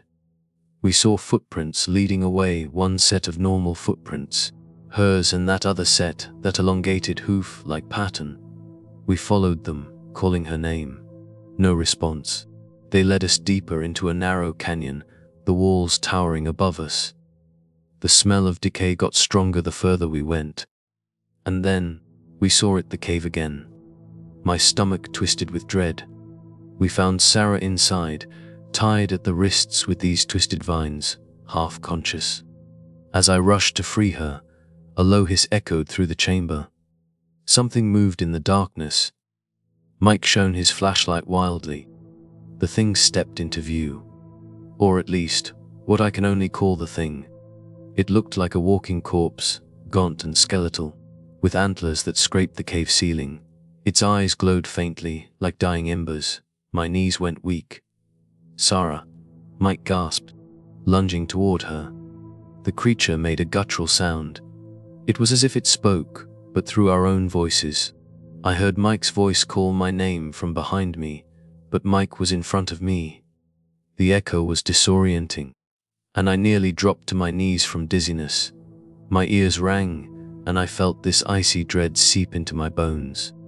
Sarah let out a whimper of pain as I slashed at the vines with a small blade I'd borrowed from her pack. I glanced back to see the thing inching closer, impossibly slow. That's when I realized Mike had backed away. He was filming. My blood ran cold. "Help me," I snarled, but he just stood there, eyes wide, the camera pointed at us. In that instant, I understood. Something had changed in Mike. His pupils seemed dilated, his face almost hungry. Was it fear, or was it something else? I finally got Sarah free, half carrying her toward the cave entrance. The thing lunged. We dove aside, but it grabbed my leg in a claw-like hand. A searing pain shot up my shin. I kicked frantically and, somehow, by pure luck, broke free. Mike screamed something incoherent, and I saw him take off, vanishing into the darkness outside. Sarah and I scrambled up, sprinting after him. The thing's snarls echoed behind us. My leg throbbed, but adrenaline kept me going. Outside, the night seemed darker than ever. Moonlight illuminated the rocky canyon walls, casting monstrous shadows. Sarah stumbled, still groggy. I supported her weight, calling Mike's name, no answer. We were alone. We managed to get back to our camp, but Mike was gone. He'd taken our GPS, and the only remaining full water bottle. We were left with a single half-empty container and a small stash of energy bars. My mind reeled. Why would Mike do that? Had he snapped, or was something controlling him? Sarah collapsed by the smoldering embers of our campfire. I examined her wrists. They were bruised and raw. She looked at me, tears in her eyes. "He left us," she whispered. I felt panic welling up inside. "We'll find him," I said, but I wasn't sure if I wanted to. Anger warred with fear. If we didn't get out soon, that thing would come back. Maybe it never left. By dawn, Sarah and I started moving again, following what we hoped was the path back to the main trail. My leg was throbbing, swollen, each step sending waves of pain up my body. Sarah kept looking over her shoulder. That feeling of being hunted weighed on us, heavy as a physical burden. It was mid-afternoon when we heard a voice echoing off the canyon walls. Mike's voice, shouting for help. Sarah looked at me, torn. Even after everything, we had to try. We followed the voice around a bend, deeper into a winding gorge. That's where we found him. He was standing on a rocky ledge, beckoning us closer. He looked rough, eyes wild, face smeared with dirt. I limped over, just behind Sarah, my heart pounding. Something wasn't right about the way he grinned. It was too wide, almost triumphant. "Ben, what's going on?" I asked. "But I meant Mike." His name was Mike. He just stared, then said, "Look who finally showed up," in this flat, weird tone. He raised the camera, filming Sarah and me. "The Wendigo said it needs more offerings." Before I could react, he swung a rock at my head. Pain exploded, and the world spun. I hit the ground, vision swimming. I heard Sarah shriek my name. Hands grabbed me, dragged me over the rough terrain. The next thing I knew, I was in darkness again, my wrists and ankles restrained. When I came to, I realized I was back in that cursed cave. My leg was throbbing fiercely, and my head ached. I tried to lift my arms bound. Tried to speak, my mouth was dry as dust. My flashlight lay on the ground a few feet away, flickering. By its weak light, I saw Sarah next to me, also bound. She was conscious, but weak, tears streaking her dusty face. Mike paced around us, breathing heavily. He looked at us with this unsettling mix of guilt and excitement. "It told me if I gave it one sacrifice, we could all leave," he said, his voice trembling. "I'm sorry, but I need that footage. This is my chance to blow up. Don't you get it? This is real. People will pay attention." I tried to speak, but only a croak came out. The Wendigo, that's what he called it, lurked just at the edge of the flashlight beam. I could see the outline of its ribs, the unnaturally long limbs. Its antlers scraped the cave ceiling. A foul smell washed over me. It made a raspy sound, like it was laughing. Mike knelt down, took a knife from his belt, my survival knife. "I just have to give it one of you," he whispered, his eyes darting from me to Sarah. Sarah closed her eyes, tears slipping down her face. I'd never felt so helpless. Rage and terror churned inside me. I looked at Mike, tried one last time to reach him. "This thing will kill all of us," I managed. "It's using you." He shook his head, tears glistening in his eyes, but he raised the knife. As he did, something in the cave's darkness moved. The Wendigo jerked forward with sudden violence, swatting Mike aside like a rag doll. He slammed into the wall, dropping the knife. The creature loomed over him, sniffing, hungry. For a moment, Mike screamed in agony. Then, he went silent. My stomach lurched. Horror overwhelmed me. Sarah turned away, sobbing. I seized the opportunity. The knife lay a few feet away, and the ropes around my wrists were slightly loose. I stretched my fingers, ignoring the pain in my leg, and managed to knock the knife handle closer. With a desperate maneuver, I grabbed it, sawing through my bindings. I freed Sarah just as the Wendigo turned its attention back toward us. We bolted, stumbling over bones and debris. My leg nearly gave out, but adrenaline kept me going. The creature shrieked, a piercing sound that echoed off every surface. Outside, night was falling again. The red-orange glow in the sky gave way to twilight, painting the canyons in shadow. We ran blindly, half carrying each other, until we heard the distant barking of dogs. My heart leaped with hope. Park rangers. I had no idea how they ended up there. Maybe someone saw Mike's earlier footage, or reported missing hikers. We followed the barking, eventually seeing flashlights bobbing in the distance. Sarah and I collapsed near a small group of rangers and search and rescue volunteers. They rushed to help us, calling for medics. I looked back at the looming canyon half, expecting to see the Wendigo step into the light, but there was nothing, not even a sound. I blacked out soon after. I woke up in a hospital bed in Medora, a nearby town. Doctors tended to my leg, a nasty fracture, they said. Sarah had bruised ribs and severe dehydration. Both of us were questioned by the authorities. They seemed skeptical about our claims of a monstrous creature. They chalked up Mike's disappearance to a tragic accident. Search parties never found him, or any cave with human bones. Or maybe they just never reported it. To this day, part of me wonders if the Wendigo let us go on purpose, savoring our terror. I can't shake the memory of its eyes glowing in the dark, or the final moments when it turned on Mike with that predatory glee. People ask me sometimes, "Did you guys have a falling out? Is that why Mike vanished?" I don't have a good answer. All I know is, I can still hear that awful, hungry sound echoing in my nightmares. I'm 31 years old, and I'll never set foot in those canyons again. I've learned that some places are better left alone, and some hungers can never be satisfied. Whether you call it a Wendigo, a demon, or a spirit, it's out there in the Badlands. And I can't shake the feeling that it's still waiting. Waiting for anyone foolish enough to come looking. Anyone who wanders too far from civilization, believing they can conquer the wilderness. If you ever go out there, remember my story. Because once you see those hollow eyes in the dark, you'll never truly escape.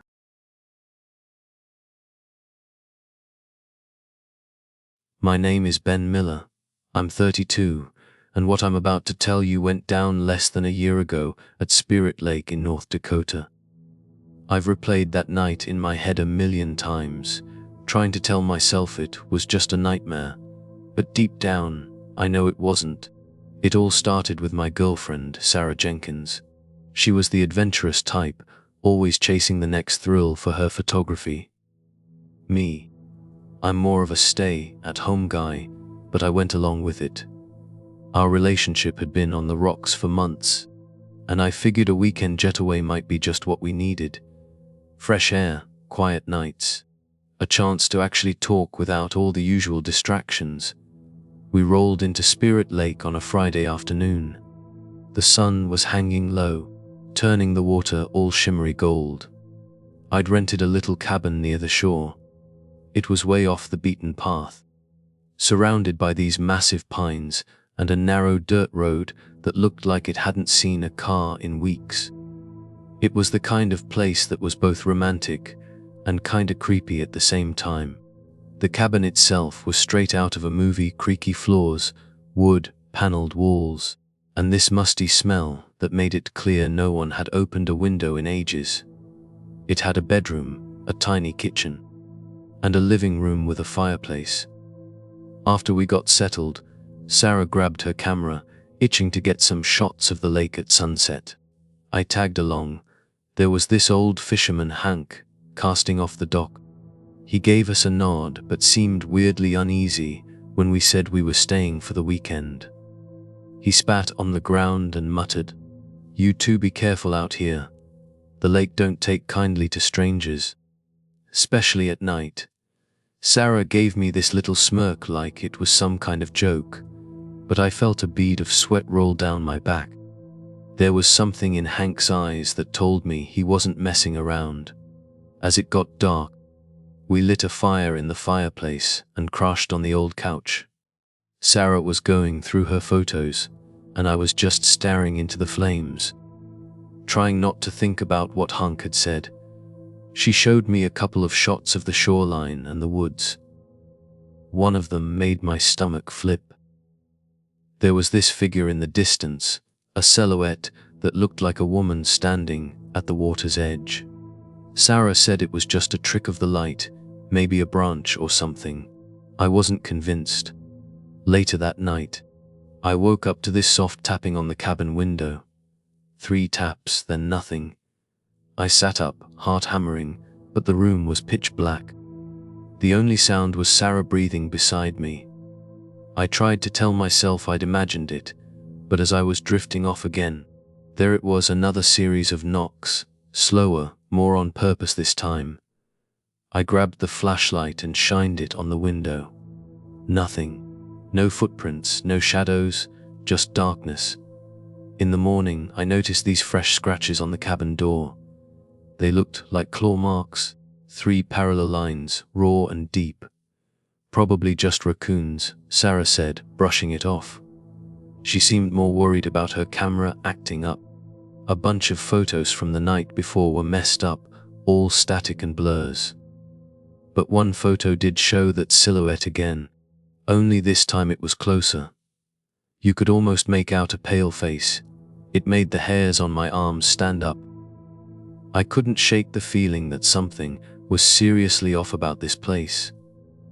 It seemed like every time I tried to forget about it, something else would happen to remind me that we weren't alone out there.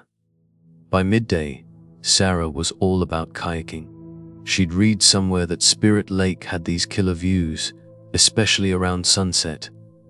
I was still feeling uneasy, remembering old Hunk's warning, but Sarah was so pumped about it, it was hard to say no. So, we hauled these 2 rented kayaks down to the shoreline. The water was calm, like glass, under the afternoon sun, and for a while, it actually felt like a normal, romantic getaway. We paddled around, checking out the scenery. Even managed to laugh a little about how we'd been letting stupid arguments get between us. We got back to the cabin late in the afternoon, and guess who showed up? Hank. He came by to check on us, he said. He peered at Sarah's camera, and his face went all serious when he saw that weird silhouette photo. "That's her," he mumbled, shaking his head. "Who?" I asked, already dreading the answer. He looked me dead in the eye and said, "Willow. Some folks call her the Hag of Spirit Lake. It's an old story. They say she drowned her husband and his bit on the side out on this lake, then killed herself. Now she haunts the shores, looking for couples to drag under. You 2 best not go out after dark." Sarah tried to laugh it off after Hank left, but I could see the doubt creeping into her eyes.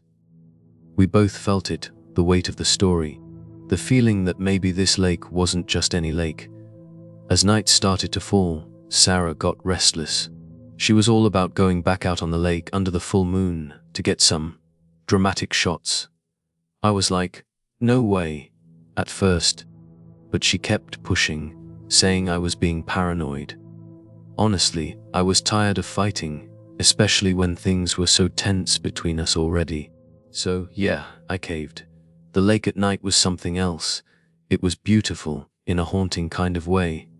A light fog was rolling in, and the sky was clear, except for a few wispy clouds. Sarah was snapping away, totally lost in the eerie glow. Every stroke of my paddle felt like I was moving through molasses, like the lake itself was pushing back. And then I heard it, this crying, faint and muffled, echoing across the water. Sarah heard it too, her head whipping around, trying to find where it was coming from. There, on the shoreline, was a dark figure, its face turned towards us. At first, I thought it was Hank, but the way it was standing was just wrong. Its arms were hanging limp, and its head was tilted at this crazy angle. The crying got louder, echoing across the lake. Suddenly, Sarah screamed, her kayak rocked violently. I spun towards her, shining my flashlight, just in time to see this pale hand gripping the side of her kayak, pulling her down. Her scream cut through the air as she disappeared under the water. I didn't even think, I just plunged in after her. The water was like ice, and the darkness swallowed me whole. I was searching blind, thrashing around, when I felt something brush against my leg. Then I saw it, a face, sunken eyes, leathery skin, hair floating around like seaweed. It was the thing from the photos, from the legend. But before I could react, it was gone again, and I managed to grab Sarah's arm and yank her back up. We scrambled onto the kayaks, gasping for air. Sarah was shaking, her eyes were wide and unfocused. She coughed up water, stammering about how she felt hands trying to pull her down. My heart was hammering so hard, I thought I was going to pass out. We paddled back to the cabin like our lives depended on it, which, they probably did. The figure was gone from the shore. The second we stumbled inside the cabin, Sarah started acting different.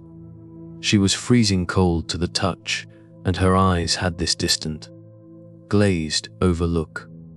She wouldn't talk to me, wouldn't even look at me, except for these weird mutters that didn't sound like her at all. I lit a fire, trying to warm her up, but she wouldn't go near it. She just huddled in the corner, hugging her knees, whispering, "Ben, you betrayed me," over and over. I tried to comfort her, but her eyes were wild, almost hateful. She started going on about my ex-girlfriend, accusing me of still being in love with her. The whole thing was bizarre and totally out of left field. Sarah had never even met her and didn't know a thing about her. But Sarah, or whatever was controlling her, was acting like she knew all these details I'd never told anyone. That's when it hit me. This wasn't Sarah talking. Not really. Or, at least, not just Sarah. It was like something had taken over her, and it was using her to get to me. Then, out of nowhere, Hank showed up at the door, looking like he'd seen a ghost. He said he'd heard the screaming from across the lake. One look at Sarah, and his face went pale. "She's got Willow in her," he said, his voice low and shaky. "This is just what happened to my Mary. I tried to warn her, but she went out on that lake at night and..." He trailed off, his eyes filled with this awful sadness. "If we don't do something, she'll die. And you will too, that's Willow's way." Before I could even process what he was saying, Sarah lunged at me. She was crazy strong, like she was fueled by some kind of rage. She knocked me over, and I hit my head on the stone hearth. Everything went black for a second. When I came to, I was tied to a wooden chair, ropes digging into my wrists and ankles. Sarah, or whatever was controlling her, was standing over me, her face twisted into this cruel grin. Hank was lying unconscious near the door, blood trickling from his temple. Sarah started whispering in that hollow, echoing voice. "He betrayed me, just like you. You'll drown for what you did. We'll all drown." My stomach dropped to my feet as I realized what she was planning. She wanted to reenact Willow's final act, drowning the man she thought had wronged her. Only this time, that man was me. She grabbed my hair and yanked my head back, hissing, "You'll feel the water fill your lungs." I tried to plead with her, to reach the real Sarah, hoping she was still in there somewhere. Her eyes flickered for a second, like she recognized me, but then that hateful glare returned. Hank started to stir. He mumbled something I couldn't understand, then he saw us. "Listen to me," he groaned, forcing himself up. "This isn't you, Sarah. You gotta fight it." Sarah laughed, this mocking, eerie sound. She backhanded Hank, sending him crashing into the wall. I shouted at her to stop, my voice cracking. She just sneered and started dragging me towards the door, chair and all. The ropes were biting into my skin as she pulled me out onto the porch, heading for the lake. My bare feet scraped against the dirt, and I could hear Hank stumbling behind us, trying to follow. We were almost at the water's edge, And I knew this was it. This was how I was going to die. I was going to drown in that cursed lake, just like in the stories. And the worst part was, the woman I loved was going to be the one to do it. But something in me, some basic survival instinct, just wouldn't let me give up. I had to find a way out for both of us. The moon was still bright, lighting up the water's surface in a silvery sheen. Emily yanked me to the shore, her breath ragged, her eyes blazing with a fury that wasn't her own. I could taste the metallic tang of fear on my tongue. Hank somehow managed to tackle Emily from behind, loosening her grip on me. The impact knocked us all to the ground. I toppled sideways, and the chair splintered on the rocks, freeing one of my arms. Pain shot through my shoulder, but I kept pulling at the ropes, fueled by adrenaline. Out of the corner of my eye, I saw Emily lash out, striking Hank's head against a large stone. He let out a guttural moan and collapsed. Without hesitating, Emily seized my broken chair, determined to drag me the rest of the way. I felt hot tears of frustration well up. I didn't want to hurt her, but my survival instincts kicked in. I jerked my free arm, grabbing her wrist. "Emily," I shouted. "Listen to me." Her expression wavered for an instant. I sensed a flicker of the woman I knew inside those haunted eyes. Taking advantage of the hesitation, I shoved her away with all my strength. She sprawled onto the wet sand. I managed to untangle the remaining ropes, my thoughts jumbled, adrenaline still surging. I rushed to Hank's side. Blood matted his hair, and his breathing was shallow. "Emily, no." Willow climbed to her feet, a grim, otherworldly determination twisting her features. She charged at me. I braced myself, but Hank suddenly staggered in front of her, arms outstretched. He turned to me and rasped, "Run." Then he turned back to face Emily, his eyes fierce with resolve. She lunged, and they both tumbled into the lake. The water churned, foam splashing under the moonlight. I could just make out Hank's face, contorted in pain. Then he was gone. So was she. For a few horrible seconds, everything was silent. I gasped, trying to catch my breath, scanning the lake. A faint bubble rose to the surface, and then all was still. Trembling, I stepped backward, half expecting Emily to emerge, to lunge at me again. But the ripples vanished, leaving the water calm. It was as though the lake had swallowed them whole, erasing any evidence of the struggle. My legs gave out, and I sank to the shore, tears burning my eyes. Part of me wanted to dive back in, to save Hank, to save Emily. But I knew that if I went back into that dark water, I wouldn't come out. Minutes passed, feeling like hours. And then the slow, awful realization hit me: my Emily might be gone forever. Suddenly, a quiet splashing caught my attention. I scrambled to my feet, heart pounding. A dark figure emerged from the lake, stumbling onto the shore. It was Emily. She was coughing up water, disoriented, her movements weak. Without a second thought, I rushed to her. I half expected her to attack again, but she collapsed into my arms, trembling. Her eyes were wide with terror. She whispered my name, and this time, it was truly her voice. I helped her away from the water, glancing back for any sign of Hank or Willow. The lake was silent once more. Emily wept, her body shaking violently, and I held her close, tears streaming down my cheeks as well. She could barely speak, but she managed to say, "Hank, he saved me." I nodded, overcome by guilt and grief for a man I'd only just met. We staggered back to the cabin, supporting each other. I locked the door and lit the fireplace. The warmth felt impossible to find. Emily changed into dry clothes, her eyes unfocused, as if trying to process the horrors she'd experienced. I wanted to call for help, but there was no cell reception out here, and my phone was dead from the water. We stayed up the rest of the night, silent except for the crackle of the fire. At dawn, we left. We didn't bother taking anything but our wallets and keys. We drove away from Spirit Lake, not once looking in the rearview mirror. A week passed before Emily would talk about what happened. She claimed she remembered very little, only flashes of choking water and voices that weren't hers.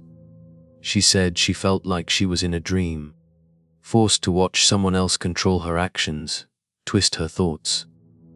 Whenever I tried to bring up Hunk, her expression would crumble, and she'd break down.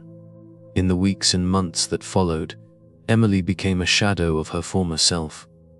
Nightmares plagued her, and sometimes she'd wake in a cold sweat, insisting she still felt Willow's presence. There were nights I'd find her staring out the window, softly whispering apologies to someone who wasn't there. As for me, I can't close my eyes without seeing Hunk's face, the moment he sacrificed himself to save us. I think about how unfair it all was, how I should have listened to his warning from the start. Maybe none of this would have happened if I'd insisted we leave the moment we arrived. Maybe we could have avoided crossing paths with the cursed spirit of that lake.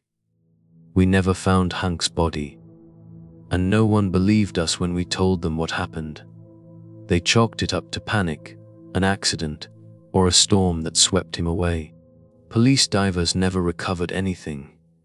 It was as if he'd simply vanished into thin air.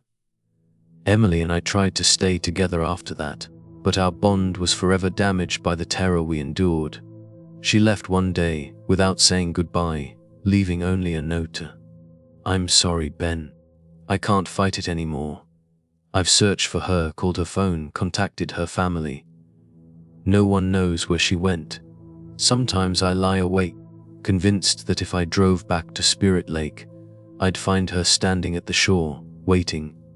I haven't set foot in North Dakota since. Friends ask why I avoid anything to do with lakes or large bodies of water, and I just say I have my reasons. I'm 32 years old, and I carry memories that make me feel ancient. The nightmares remain, and sometimes, late at night, I hear that same faint knock on my window, a reminder that maybe Willow, or whatever darkness lurks in that lake, isn't finished with me yet. So, that's my story.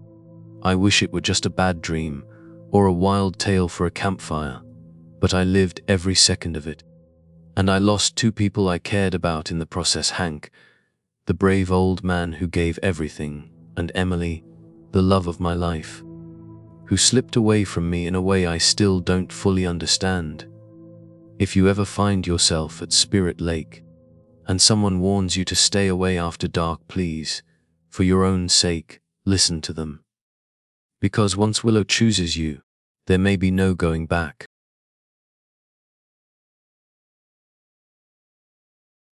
My name's Mark Reynolds. I'm 42, ex-army medic, seen some stuff, you know. But nothing, and I mean nothing, could have prepped me for what happened to my family in that damn forest. It was supposed to be a chill family camping trip, a way to unplug and get away from all the crap we'd been dealing with. Money was tight. My wife, Sarah, and I were at each other's throats, and our teenage daughter, Emma, was in full-on rebel mode. Only one who was actually stoked about roughing it was our year-old little Ben. He was buzzing about seeing squirrels and chipmunks.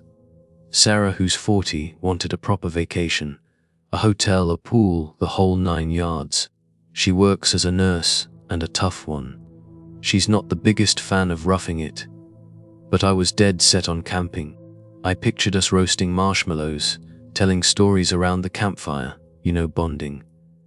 "Don't worry, babe," I told her, packing up our beat-up old SUV. "I've got this. I know what I'm doing." Famous last words, right? Sarah gave me that look, the one that says, "I highly doubt it, but I'll let you have this."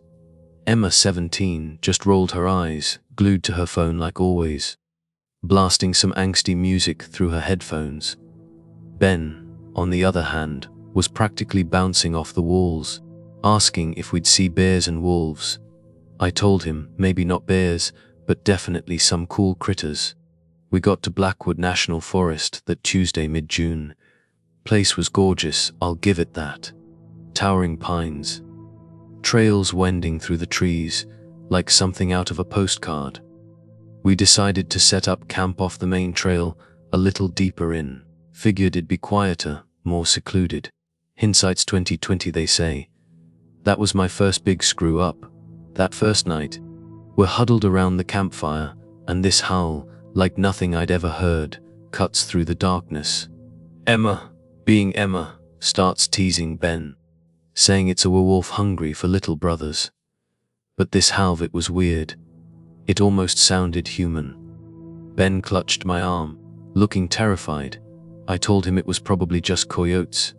Sarah shot me this look, worried, but I shrugged it off. Just animals, I said. Nothing to worry about. But morning came and things seemed better. We made pancakes on our little portable stove, and even Emma cracked a smile. A real one, not a usual sarcastic smirk. Then we found those prints, big ones, near our campsite in the soft dirt. They looked like paw prints, but stretched out, like whatever made them had claws way longer than any dog or coyote I'd ever seen. Sarah gave me that "let's get the hell out of here" look. But me being stubborn, I said, it's fine. Probably just some injured animal limping around. I suggested we explore deeper in the woods, then loop back to the main trails. I figured we'd be out by the weekend, no problem. We broke camp and headed further in. The air felt heavy, thick with the smell of damp earth and decaying leaves. Midday Emma wandered off taking pictures of some stupid flower near a creek, and she found a deer carcass. Not just dead, but mangled, half-eaten, and still pretty fresh. She let out this blood-curdling scream that brought us running. When I saw that thing, its ribs all stripped clean, I felt a shiver go down my spine. Whatever did that was savage, and it had been there recently. Ben looked like he was going to throw up, and Sarah was practically begging me to turn back. But no, not me. We'll just go a little further, I said. Then we'll head back to the car tomorrow. Truth was, I was starting to feel a little lost. Our GPS, the fancy one I'd insisted on buying, was on the fritz. Every time I tried to get a reading, it just reset. I was left with my paper map and compass, feeling like an idiot. That's when we bumped into him. So, there we were in the middle of nowhere.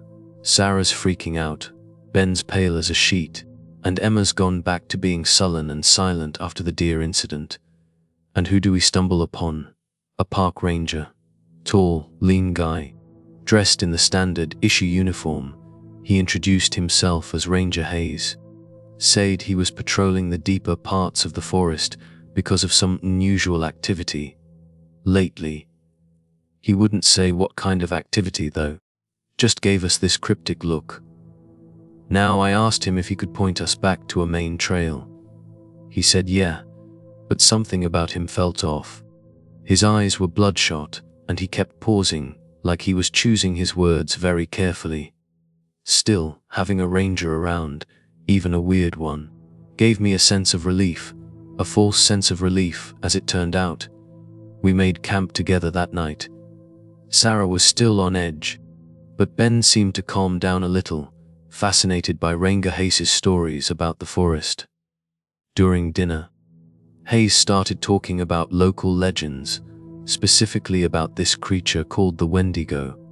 Said it was some kind of evil spirit that lived in the woods, preying on lost travelers. "It'll mess with your head," Hayes said, his voice low, stirring the fire with a stick. "Make you turn on each other. Brings out your deepest, darkest hungers." Emma snorted, popping a marshmallow in her mouth. "Right, so it's a campfire story. Got it." Hayes' eyes flicked up to meet hers. "It's more than a story," he said quietly. "I've seen things out here, signs. Broken antlers, animals ripped apart in ways that, well, it makes you wonder what's out there. Something's driving the predators mad." I felt Sarah's hand grip mine under the table. I gave her a squeeze, trying to reassure her, but inside, I was cursing myself for dragging us out here. I was supposed to be the tough, ex-military guy, protecting my family, And here I was, leading them into God knows what. But I couldn't show fear, not in front of them. Later that night, close to midnight, I woke up needing to take a leak. As I slipped out of the tent, I saw Hayes crouched by the dying embers of the fire. He was whispering, almost chanting, to the darkness. At first, I couldn't make out the words, but then I heard him say, "Blood for blood, keep it away, must feed, keep it away." A chill ran down my spine, colder than the night air. I ducked back into the tent, my heart hammering against my ribs. What the hell was that all about? Was this guy for real with the Wendigo stuff? Or was he just messing with us? Or was he something else entirely? The next morning, we found that our portable stove was cracked, completely busted. Could have been a cheap piece of junk, could have been an animal, or maybe someone messed with it on purpose. We were running low on food that didn't need cooking, but Hayes assured us we'd reach a main trail by noon. I decided to trust him. Biggest mistake of my life. We walked for hours. Branches whipped at our faces. The green of the forest seemed to press in on us, suffocating. Hayes led the way, consulting his own map. But every now and then, I'd catch him looking at me, a strange expression on his face. It was like pity, mixed with something else. Something that looked a lot like hunger. My gut was screaming at me to get us out of there, but I kept pushing it down. I had to be strong, for Sarah, for Ben, for Emma. And then Emma snapped. We got into this huge fight, right there in the middle of the woods. She started yelling about how she hated camping, hated being dragged out into the middle of nowhere. "I'm not some stupid soldier you can order around, Dad," she screamed, throwing her backpack to the ground. Before I could say anything, she stormed off into the trees. I yelled, but she didn't stop. I told Sarah and Ben to stay put while I went after her, but the forest just swallowed her up. 1 minute she was there, the next gone. Panic seized me. I shouted her name until my throat was raw. But there was no answer. I searched everywhere, pushing through thick undergrowth, tripping over roots, but there was no sign of her. Eventually, I had to go back. I found Sarah and Ben huddled together, tears streaming down their faces. Hayes was leaning against a tree, arms crossed, watching me with that same blank, unsettling stare. "We need to spread out," I said, my voice shaking. "We'll find her, or we'll go back to the car and call for help." Hayes shook his head. "Phone service is spotty out here. Best we can do is head to a ranger station a few miles from here," he said. Then, almost as an afterthought, he added, "But it's getting dark. Sarah lost it. I don't care if it's dark. We're not staying out here while our daughter is missing." She turned and started packing up her gear, her hands trembling. "Fine," Hayes said, his voice flat. "I'll lead the way." We walked in silence as the last of the daylight faded, and that's when we started hearing Emma's voice. "Dad, Mom, help me." It sounded distant, coming from somewhere off to our left. We all stopped, our hearts pounding. We called back to her, but Hayes grabbed my arm, his grip surprisingly strong. "Don't follow that," he growled. "Mimicry. The Wendigo can imitate voices. It'll lure you deeper." That was the moment it hit me. He really believed it. Whether the Wendigo was real or not. Ranger Hayes was convinced there was something out there, hunting us. And if he was right, that meant my daughter was out there, alone, with that thing. Darkness fell fast, like a curtain dropping on the worst play ever. We were stumbling through the woods, going in circles. It felt like my compass was spinning uselessly, and the forest had gone deathly silent. No birds, no insects, just the sound of our own ragged breathing. Ben was holding onto Sarah so tight, I thought he'd cut off her circulation. She was trying to be strong for him, but I could see the terror in her eyes. My own heart was hammering so loud I could barely think. We were lost, completely and utterly lost. We decided to set up a makeshift camp just to get our bearings. I sank to the ground, exhausted, every muscle screaming in protest. I kept scanning the shadows, praying for some sign of Emma. That's when Hayes made his move. 1 second I was looking at the trees, the next I saw a flash of metal. Before I could even react, he was on Sarah, yanking her back by her hair. She screamed, a raw animal sound that cut through me like a knife. "Dad!" Ben yelled, his voice high, pitched with fear. I lunged at Hayes, tackling him to the ground. The knife, a hunting knife, I realized, skittered away into the dirt. Hayes was strong, way stronger than he looked. He twisted and bucked, throwing me off him. He slammed me onto my back, knocking the wind out of me. "Don't you see?" he hissed, his face contorted, inches from mine. "We have to appease it. Blood for blood." I struggled against him, my military training kicking in, rusty as it was. I managed to get a grip on his arm, twisting it until I heard a sickening crack. He howled in pain, but he didn't let up. He scrambled up and kicked me in the side, right where my ribs were already bruised. I doubled over, gasping for air, tasting blood. He dove for the knife again. But then, out of nowhere, Sarah was on him. She'd grabbed another, larger hunting knife from our gear, her face pale but determined. She slashed at Hayes, catching him across the shoulder. He shrieked, stumbling back into the ferns. But even wounded, he was like a rabid animal. Hayes was moving with a desperate frenzy now, chanting those same words. "Sacrifices. Keep it away." He was completely gone, lost in some insane delusion. And then, he lunged for Ben. Before I could even think, he had Ben in a headlock, pressing the tip of his blade to my son's throat. My blood turned to ice. I froze, every muscle locked, my mind a blank screen of horror. "Hayes," I screamed, my voice raw. "It doesn't have to be like this." His eyes were glassy, unseeing. "Yes," he rasped. "I've seen what happens if it's not fed. I won't let it take me." I inched closer, my hands up, palms open, trying to reason with a madman. Adrenaline was roaring in my ears, drowning out everything but the sound of Ben's terrified whimpers. Sarah was behind Hayes, her knife raised, but she was shaking so badly I was afraid she'd hit Ben by accident. The forest was so quiet. I could hear the blood rushing in my ears, Ben's heartbeat hammering against his chest. Then, in a choked voice, Ben cried, "Dad," as Hayes jerked the knife, slicing a thin, red line across my boy's neck. It wasn't deep, thank God, just a scratch, but the sight of my son's blood. It snapped something inside me. I roared and lunged forward, ignoring the searing pain in my side. I grabbed Hayes' wrist, forcing the blade away from Ben. Sarah leaped forward, plunging her knife into Hayes' side. He let out a strangled gasp, his grip loosening, and Ben scrambled free, tears streaming down his face. Hayes collapsed to the ground, blood spreading across his uniform. I knelt beside him, pressing 2 fingers to his neck, searching for a pulse. "Nothing." "Ease," Sarah whispered, backing away, her face ashen. I nodded, my breath coming in ragged gasps. "He's gone. I'd killed a man.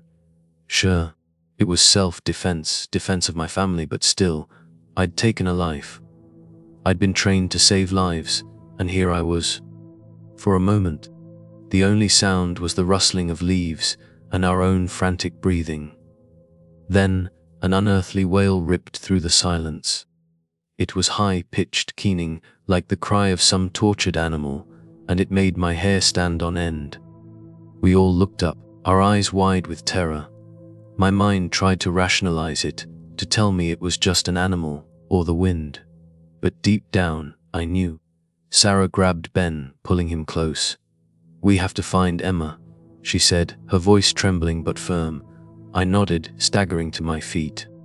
My side was throbbing, and I could feel blood soaking through my shirt, but I ignored it. We had to find our daughter. We stumbled onward, into the darkness, guided only by the faint light of the moon.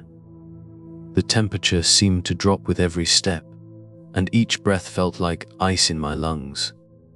More than once, I thought I heard footsteps behind us, but when I turned, there was nothing there. Just the shadows playing tricks on my eyes. Then the trees opened up into a small clearing. In the center was a cluster of rocks and upturned earth, like something had been digging there. At first, I thought it was a grave. But then, I saw it. Emma's backpack. It was lying on top of the disturbed earth, slashed open, stained with dark, dried blood. My stomach lurched.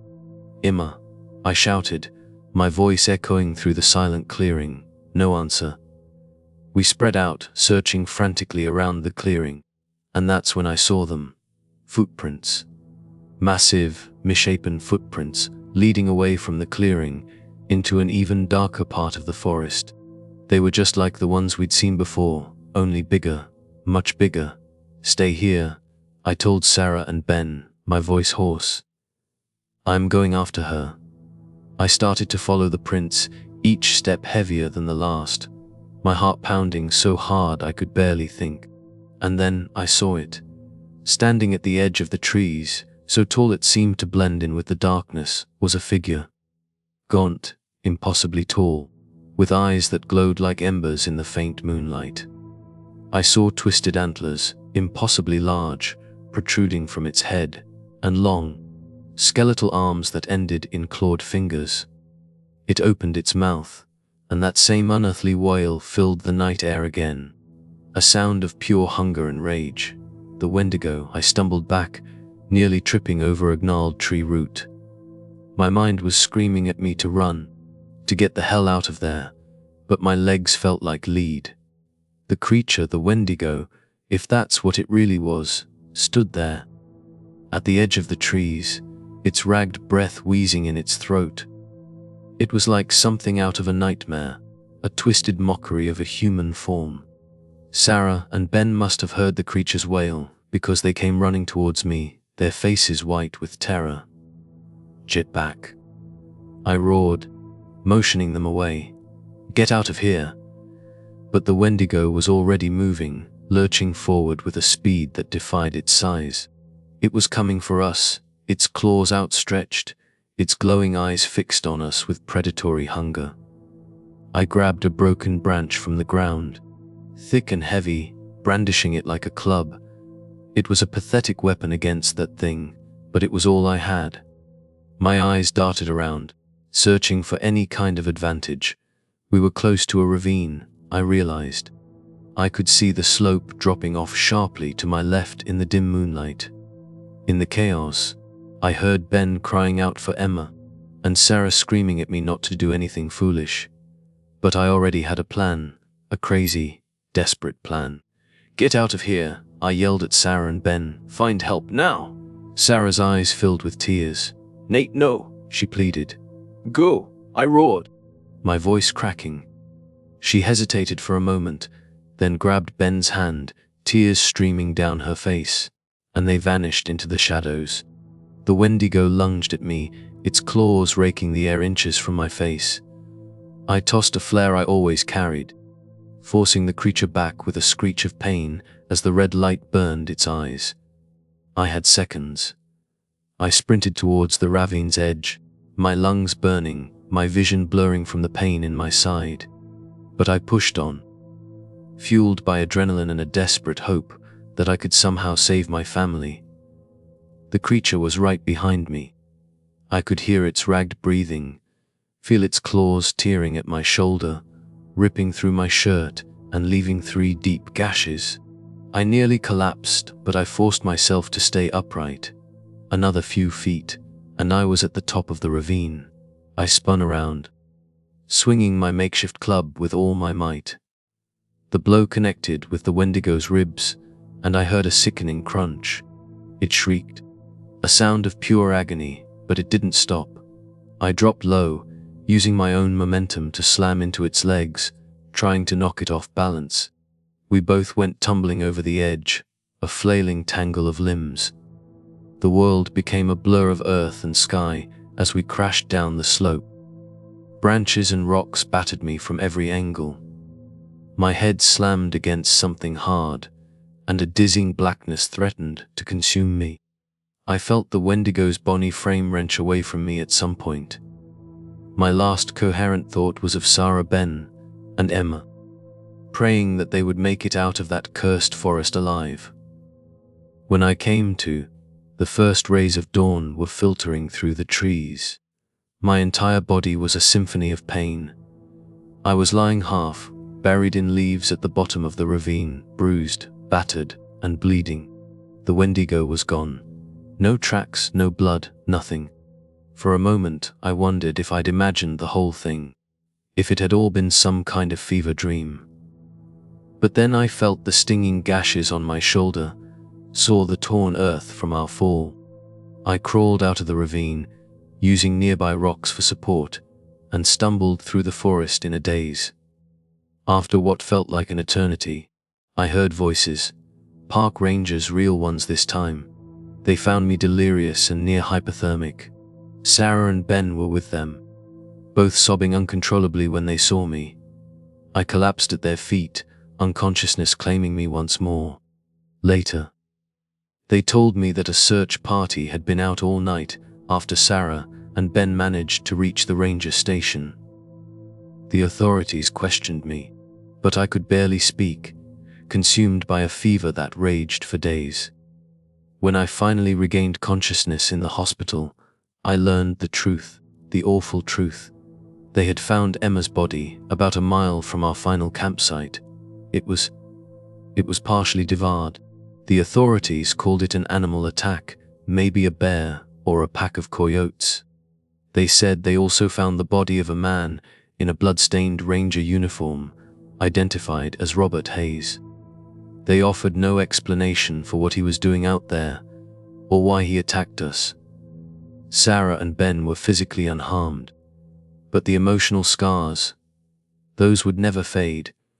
I'd lost my daughter, failed to protect her from the horrors lurking in those woods. Even now, months later, whenever I close my eyes, I see that creature, its sunken eyes, its twisted antlers. And I hear the echo of Emma's voice in the forest. Sometimes, I wonder if the Wendigo followed us home, if it left some part of itself inside me. The nightmares, the fleeting shadows in the corners of my vision, they make me question my own sanity. Part of me believes I'll never truly leave Blackwood National Forest behind. That's my story. I swear to you, it's the truth. A father's stubborn pride led us into that cursed forest. We faced betrayal, madness, and a hunger not of this world. I killed a man, lost a daughter, and nearly lost my own life. And even now, in the quiet hours before dawn, I still hear the Wendigo's wail in my dreams, calling me back to the endless shadows beneath those trees.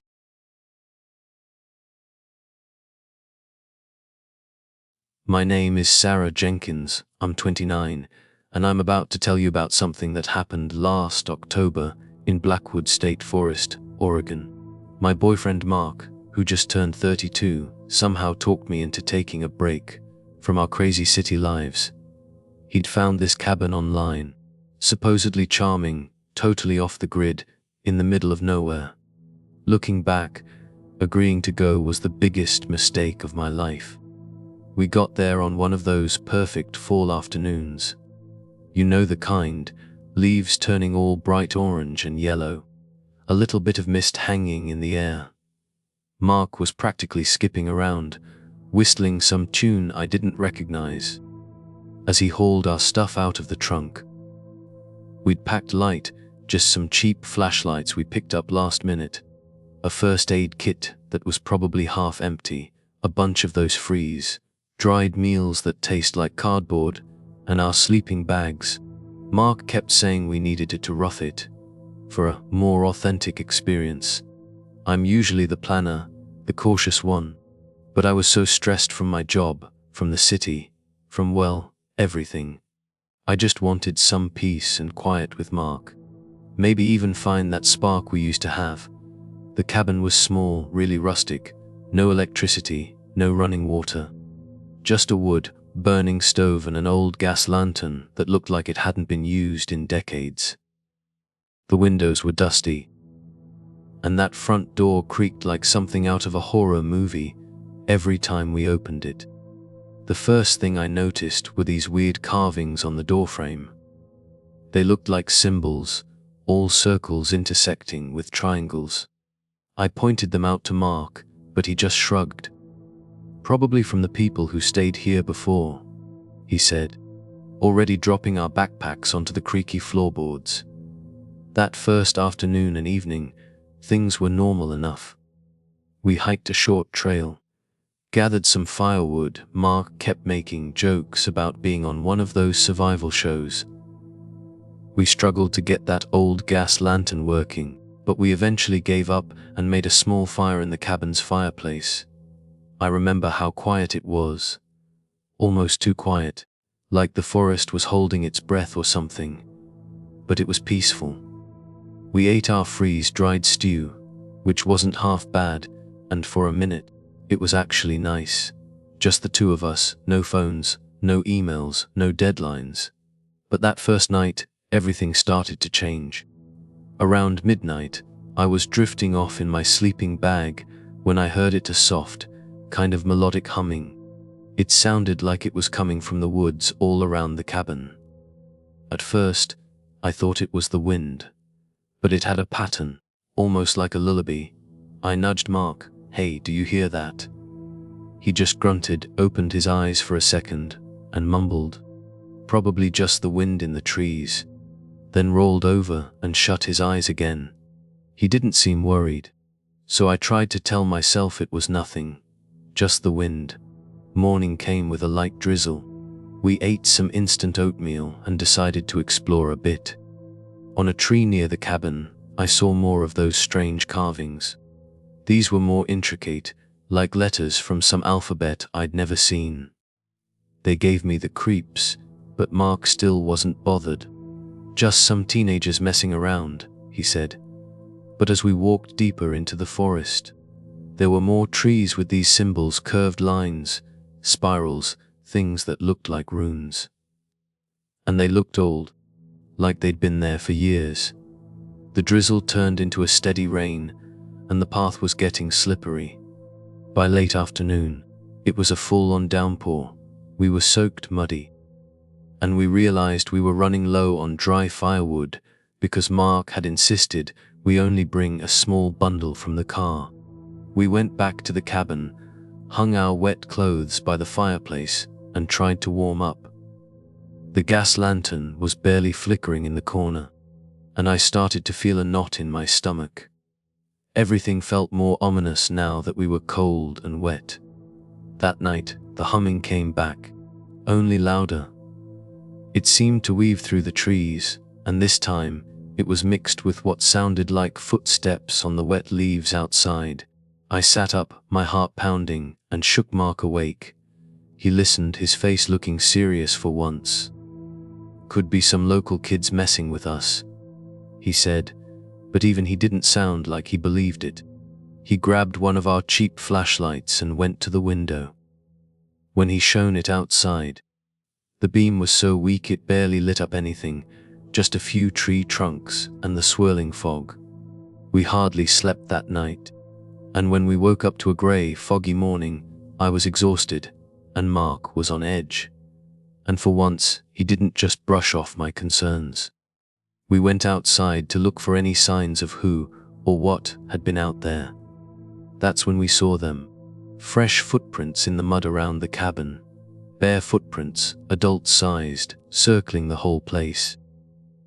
Whoever it was had walked right up to the windows, even pressed a hand against the glass. There was a muddy handprint on one of the panes. "Okay, I'll admit that's weird," Mark said, his voice tight. "Maybe we should drive into town, let the ranger station know." We got into Mark's old SUV, and he turned the key. The engine sputtered a couple of times, but it wouldn't start. He tried again and again, swearing under his breath, until the battery was dead. We had zero cell service to call for help. We were way too far from the main road for anyone to hear us. And for the first time, I saw real panic in Mark's eyes. We spent the rest of that morning gathering any scrap of wood we could find that wasn't completely soaked. The rain had finally stopped, but everything was still damp. I managed to get a small fire going in the stove while Mark, looking completely lost, tried to tinker with the car's engine. He's no mechanic, and it was clear he had no idea what he was doing. As the sun started to set, this low chanting began to echo through the forest. It wasn't just humming this time, it was like multiple voices, all murmuring in unison. I caught Mark's eye across the dim cabin. "What do we do?" I asked, trying to keep my voice steady. "Stay calm," he whispered. "Stay inside." But Mark couldn't stick to his own advice. After about an hour of that creepy chanting, he snapped. He grabbed the flashlight and stomped outside, yelling, "Who's out there?" I wanted to stop him, but I was frozen with fear. I watched through the window as he disappeared around the corner of the cabin. The chanting faded, replaced by the rustling of leaves. Then, silence. Minutes stretched into what felt like hours. Mark didn't come back. My mind was racing, picturing all kinds of horrible things.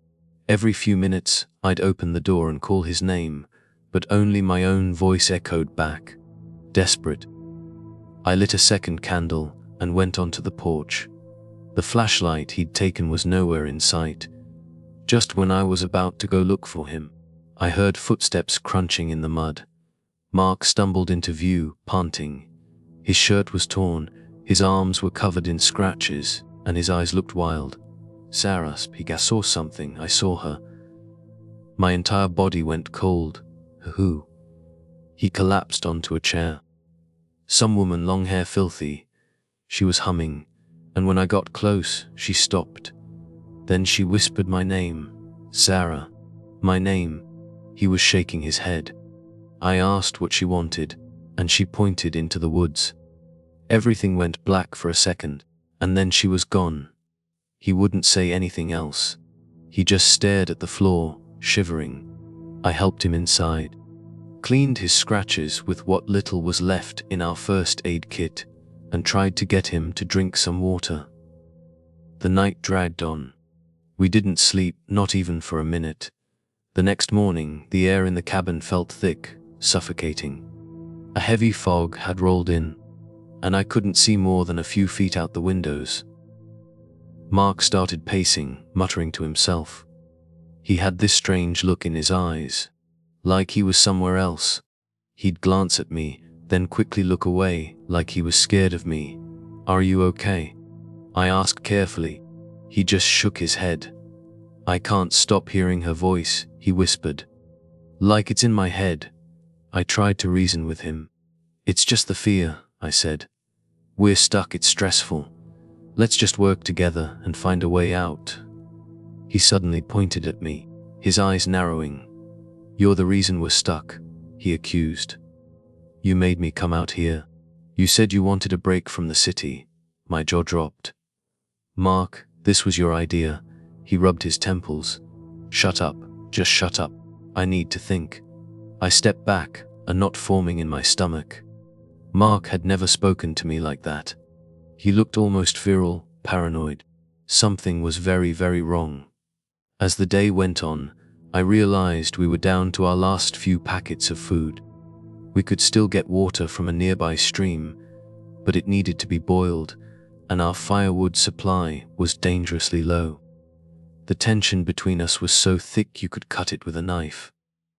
Every time I tried to talk to Mark, he'd snap at me, accusing me of plotting against him. By late afternoon, the chanting started again, soft at first, then building in intensity.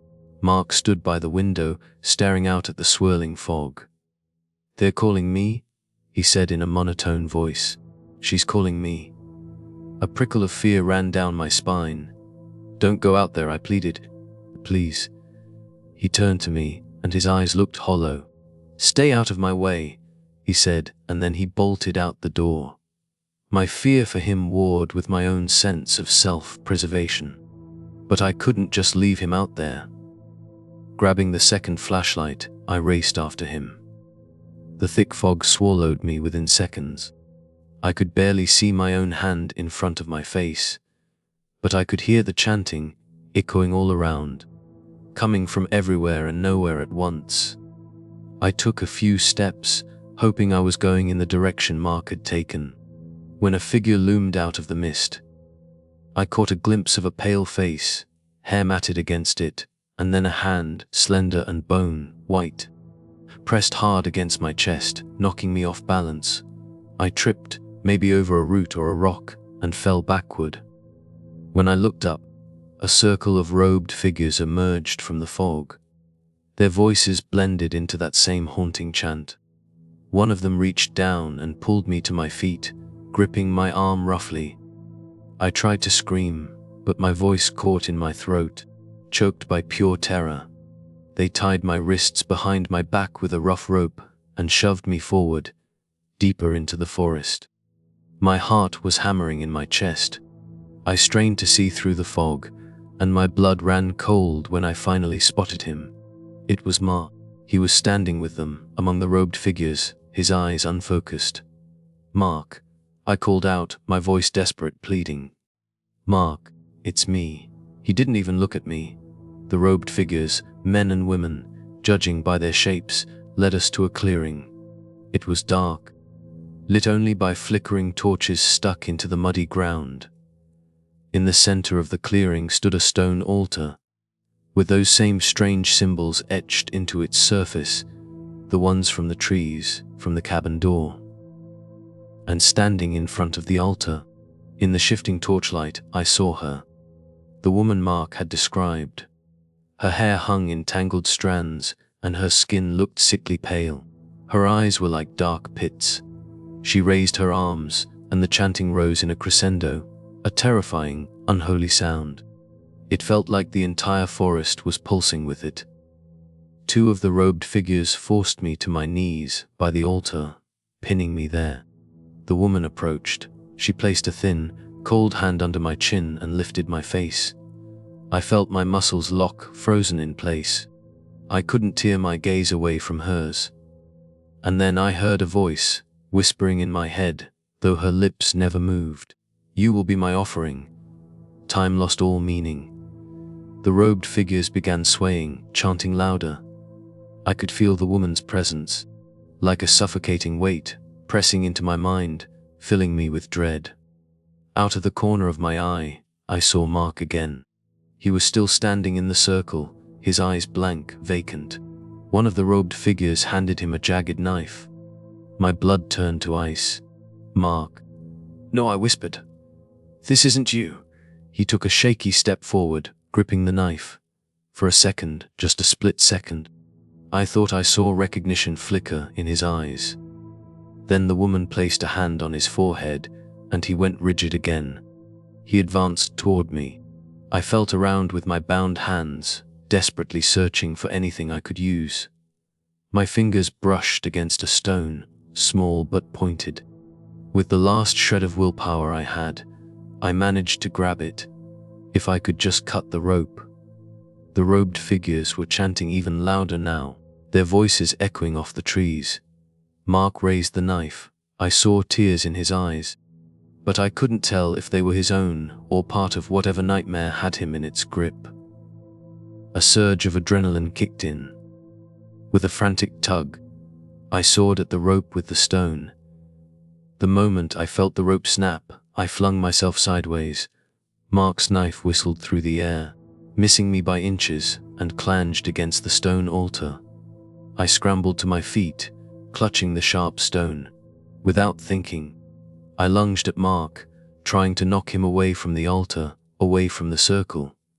We collided, and he fell to the ground, the knife skittering away into the darkness. The robed figures hissed and rushed forward. I grabbed the knife before they could, and waved it wildly, forcing them back a step. My heart was pounding so loudly, I thought it would explode. The woman, the witch, I realized, raised her arms and shrieked, a sound that tore through the forest like a banshee's wail. In that chaos, I saw an opening. I shoved Mark away from the circle, and for a moment he seemed disoriented, confused. "Run," I screamed. But he didn't move fast enough. One of the robed figures tackled him. I had no choice. If I stayed, I'd be overwhelmed. With the knife still clutched in my shaking hand, I sprinted into the woods. Branches whipped at my face, and roots threatened to trip me at every turn, but I didn't dare stop. The chanting and shrieking echoed behind me, but the fog was clearing slightly, making it a little easier to see. My lungs burned, and my legs ached, but I pushed myself harder, fueled by adrenaline and terror. I had no idea where I was going, only that I had to get away. Eventually, I stumbled upon the small creek near our cabin. I recognized the bend in the water. I stopped, panting, and looked back. The forest was eerily quiet now. My mind reeled. Had Mark escaped? Was he still with them? A fresh wave of guilt and horror washed over me. I felt like a coward for running, for leaving him behind. I wanted to go back, to try and save him, but how could I, one person, stand against a whole cult, against that which every survival instinct I had told me to keep going, to try and make it to the main road, to find help. But the thought of leaving Mark to whatever fate they had planned for him was unbearable. I forced myself to move, following the creek, hoping it would lead me somewhere, anywhere. The clouds parted briefly, and a sliver of moonlight illuminated the path. When I finally reached the cabin clearing, I saw that the front door was wide open. The inside was pitch black. Carefully I stepped inside, my heart in my throat. The place was in shambles. Furniture was overturned. The lantern was smashed on the floor, and a single candle flickered on the table. A shape lay slumped in the corner. As I got closer, I realized with a jolt that it was Mark. Mark. I dropped to my knees beside him. He was breathing, but shallowly. His arm was twisted at a horrible angle, clearly broken. Deep scratches marred his chest and neck. His eyes fluttered open. "Sarah," he croaked, his voice hoarse. I whispered, tears welling up in my eyes. I'm here." He stared at me with a mixture of confusion and terror. "She's in my head," he mumbled. I can't stop hearing her." I gently tried to examine his arm, but I had no idea how to set a fracture. I was shaking with anger and fear, feeling utterly helpless. That's when I heard them. Footsteps outside, several pairs, crunching through the undergrowth. They had found us. I spotted a small hunting knife on the floor near the fireplace. Mark must have grabbed it before he ran out. I clutched it tightly in one hand, supporting Mark with the other. "We have to leave," I hissed. "We can't stay here." But Mark shook his head, tears sliding down his cheeks. "I can't run," he whispered. My arm, panic clawed at my chest. The footsteps were getting closer. "Then I'll distract them," I said, my voice trembling. "And you." Without warning, Mark grabbed my wrist with surprising strength. His eyes seemed to go blank again, that vacant look returning. "No," he said, in a voice that sounded half like his, half like someone else's. "You won't leave me behind." His grip tightened painfully. I winced. "Mark, you're hurting me." He didn't let go. In that terrifying instant, I realized he might be possessed, or at least partially controlled by that witch. I tried to free myself, but he yanked me closer. The knife was still in my hand. I saw fear and madness swirling in his expression. "I can't let you go," he whispered. "She said I have to finish it." My pulse thundered in my ears. "Mark, you have to fight this," I pleaded. "It's not real. She's doing this to you." A tremor passed through him, and for a second, he loosened his grip. I took the chance and yanked my arm free, stumbling backward. The robed figures were just outside now, their chanting starting up again. Mark stood, wincing as he tried to move his broken arm. He lunged at me, but I sidestepped.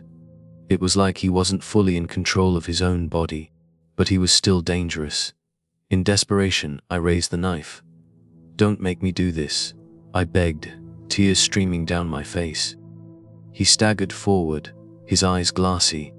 Before he could say anything else, one of the robed figures burst through the doorway, brandishing a crude, curved blade. Instinct took over.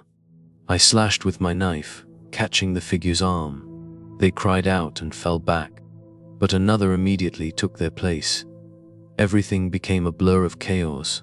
I ducked and dodged as best I could, adrenaline pumping through my veins. Mark stood in the corner, his head in his hands, clearly fighting some internal battle. In a wild arc, I stabbed at one of the cultists, forcing them back. The doorway was now partially blocked by two others, and outside, I could see more torches flickering, more robed shapes gathering. I realized with a jolt that the cabin had a small back window. If we could just break it. Mark, I screamed. Help me! Something in my voice seemed to reach him. He tore his gaze from the floor, and for a moment, I saw him, the real Mark, looking back at me. He limped toward the back window, grabbed the nearest chair with his good arm, and smashed the glass. The cultists shrieked, pressing forward to stop us. I used every ounce of courage I had, brandishing the knife to keep them at bay. Go, I yelled, shoving Mark toward the opening. He crawled through, glass crunching under him, and I followed, ignoring the cuts to my hands and arms. We stumbled outside into the dark forest. I could hear the cultists pouring out of the front door, circling the cabin to catch us. With Mark leaning on me heavily, we half ran, half limped away, guided by the faint moonlight. Branches tore at our clothes and skin, but we couldn't stop. The chanting behind us rose in pitch. The witch was near. I could feel her presence, like an oppressive weight pressing down on my chest. Eventually, the forest thinned, and I saw a narrow dirt road ahead. Relief flooded through me when I recognized it, the main route leading into the deeper areas of Blackwood State Forest. We limped onto the road, breathless. Mark was delirious with pain, mumbling incoherently. I spotted headlights in the distance. Summoning the last of my strength, I waved my arms, yelling for help. The car, a beat-up pickup truck, screeched to a halt. A pair of hunters, by the looks of them, got out. Their eyes went wide when they saw our disheveled state. I'm not sure what I managed to babble, but I must have mentioned something about a witch or a cult, because one of them grabbed a hunting rifle and scanned the trees while the other helped Mark into the back seat. They rushed us to the nearest hospital. Mark was whisked away by doctors, and I was left shaking in a waiting room, tears staining my cheeks. When the sheriff came to take my statement, I tried to explain what had happened. He looked at me like I was crazy. Some hysterical woman with a wild story about chanting, robed figures, and a witch in the woods. They sent a patrol out to the cabin later. I heard they found it ransacked, but found no trace of any cult or any robed figures. The symbols on the trees were there, but no one could explain them. They chalked it up to local law and vandalism. Mark remained in the hospital for a while. His arm was set in a cast, and he had to receive treatment for shock. Physically, he started to heal, but mentally, he was a shell of the man I knew. Sometimes, he'd wake up screaming about a voice in his head, about a pale woman and chanting. Then, he'd forget entire chunks of what happened. I tried to piece my life back together, but the nights were plagued by nightmares. Sometimes, I wake up with the echo of that humming in my ears. I've never set foot in Blackwood State Forest again. I'm sure the sheriff closed the case, labeling it a weird mishap. But in my heart, I know that the witch is still out there, waiting.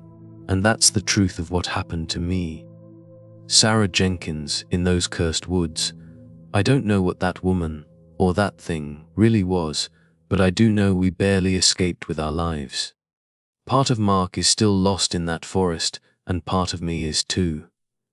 If you ever find yourself drawn to a secluded cabin in Blackwood, Heed my warning, there's something ancient and hungry lurking among those trees. And if you hear the humming, run.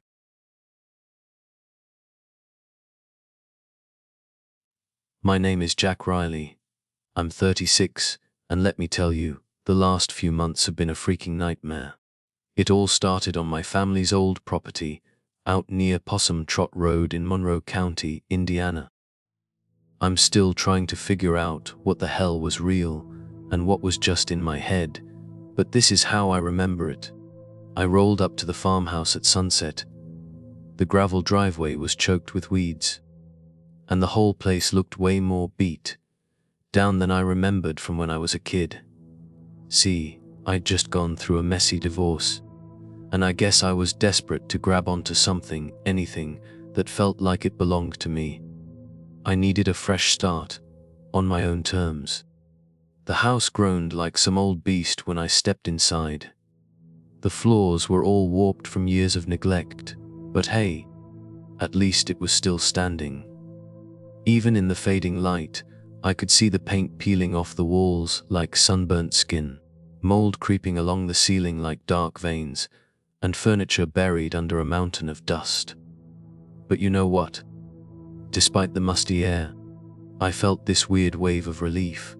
Maybe it was the isolation, or maybe I just needed to be anywhere but my old life. I had a couple of boxes of canned food, a leaky generator in the back of my truck, and my grandpa's old shotgun. It's enough, I told myself. The first night was surprisingly calm.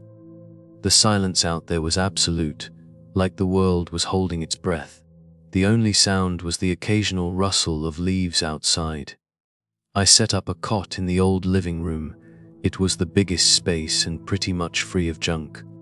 Around midnight, I heard a single thump on the porch, like a small branch falling from one of the trees. I went to check it out, but there was nothing there except a bunch of dead leaves. The next morning, I took a better look around. The cornfield out back was a total mess, stalks all droopy and tangled. My phone was useless, no signal, which I kind of expected. This part of Monroe County was notorious for bad reception. Still, it made me feel uneasy. I shook it off, telling myself I needed to focus on practical stuff, patching the roof, fixing the windows, and getting that damn generator running so I could at least have a single light inside. I was sorting through a box of tools when I noticed footprints in the dirt near the porch steps. They were about my shoe size, but spaced out all weird, like whoever made them had been limping or something. I crouched down, trying to see if maybe they were mine from the night before, but they didn't match the pattern on my boots. A cold shiver went up my spine. Probably just some local teenagers messing around, I thought, or maybe an old imprint from years ago. But still, I couldn't shake the feeling that I was being watched. A few days later, my buddy, Ethan Reed, showed up. He was the only one who knew where I was, and honestly, I was damn glad to see him. We'd been tight since college. Ethan was always the adventurous type, quick with a joke, but also practical as hell, which was good, because I needed help replacing busted shingles and fixing those broken windows. He brought extra supplies from a hardware store in town, plus enough bottled water to last us a week. We spent the day getting the generator to cooperate, and by evening, we had a shaky source of power in the living room. I told Ethan about the weird footprints, and he just laughed it off. Probably just some bored-ass kids, he said. They get up to all kinds of weird crap out here. He flicked his flashlight around the perimeter of the house. If they come by again, we'll scare 'em off. That night, we grilled some burgers over a small fire pit and drank a few beers. It felt almost normal, like we were just on some casual camping trip. But then, around midnight, a scream ripped through the air from the far edge of the property. It was high, pitched, and cut off abruptly, like someone had been startled.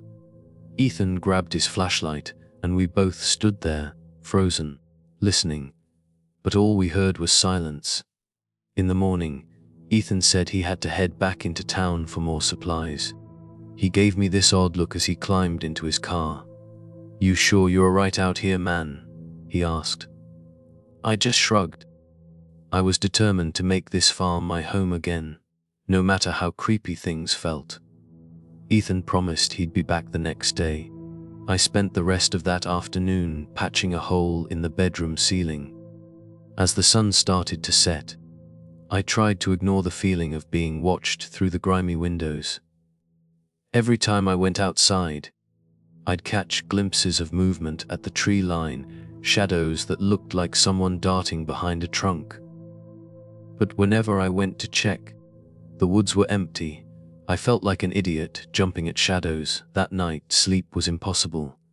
A storm rolled in, hammering the roof with rain, and the thunder shook the windows like a giant's fist. Around 2:00 a.m., I heard voices outside. One of them sounded exactly like me. My own voice, calling my name, Jack. "Jack, come outside." My heart was pounding like a drum in my chest. The voice repeated itself, quieter this time, like it was right under the window. When I finally worked up the nerve to look, lightning flashed, and there was a figure standing at the edge of the field. The shape was backlit by the flash, so I couldn't see a face, but it was tall, and the way it stood, it was like looking at my own reflection in a warped mirror. Then the lightning faded, and the figure was gone. I barely slept the rest of the night. When morning came, I was so exhausted I couldn't even question my own sanity. I kept busy with chores, checking the generator's fuel, sweeping debris off the porch, anything to distract myself from the dread that was gnawing at my gut. Ethan rolled back in that afternoon. At first, everything seemed normal. He hopped out of his car, cracking a joke about how the nearest gas station had a power outage, so he had to drive another 10 miles to find one that was open. He helped me unload the supplies he'd bought, but as we sat down to eat, I noticed something was off. The way he was sipping his water, it was almost mechanical, and his eyes kept darting around, not meeting mine. He was quieter too, not tossing out his usual one-liners. After lunch, we split up to tackle different chores. Ethan went to the barn to organize some old lumber, and I started picking up broken glass in the living room. About an hour later, I heard raised voices outside. I rushed to the barn door and froze. There were two figures in there, and they both looked exactly like Ethan. They were shouting at each other in low, angry voices. One of them turned my way, and I saw his face clearly. It was Ethan, but twisted with rage or pain. When it saw me watching, it darted behind a stack of rotting hay bales. The other figure stayed put, staring right at me. "Jack," he said, in Ethan's voice. "Everything all right?" He was calm, like nothing weird was happening. I stammered, pointing to where I'd seen the other shape. "I just saw another you." He smirked, but it didn't reach his eyes. "You're tired.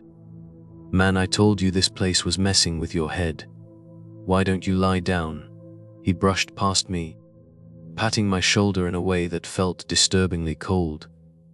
Something about him smelled different too, like damp earth. I followed him back to the house in a daze, half convinced I was hallucinating. But that second Ethan hadn't been a trick of the light. I'd heard two distinct voices, one furious, the other calm and controlled. That evening, while Ethan was in the bathroom, I did something I probably shouldn't have.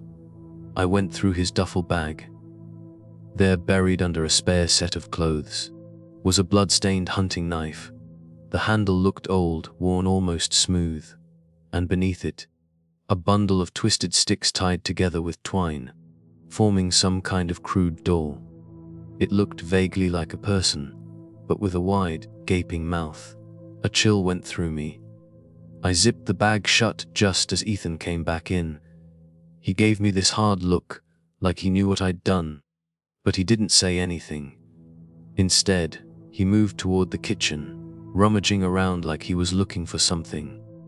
I followed him slowly, every nerve on edge. He said, his voice disturbingly calm, "I think you're losing it out here. Maybe we should tie you down. For your own safety." My eyes went wide. "What are you talking about?" "You've been seeing things that aren't there, hearing voices." He took a step closer, backing me up against the counter. "I want to help you, but you're making it hard." Before I could react, he lunged, knocking the wind out of me. I struggled, but he was stronger than I'd ever known him to be.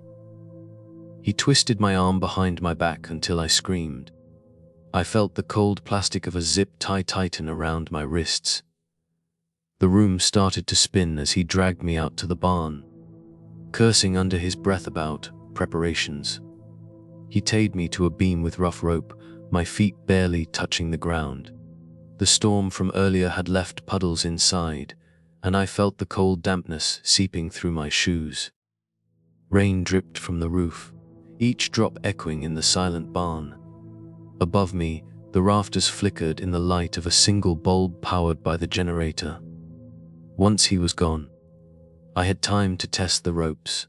They were too tight, the beam slick with old mold. Panic surged through me. Where was the real Ethan?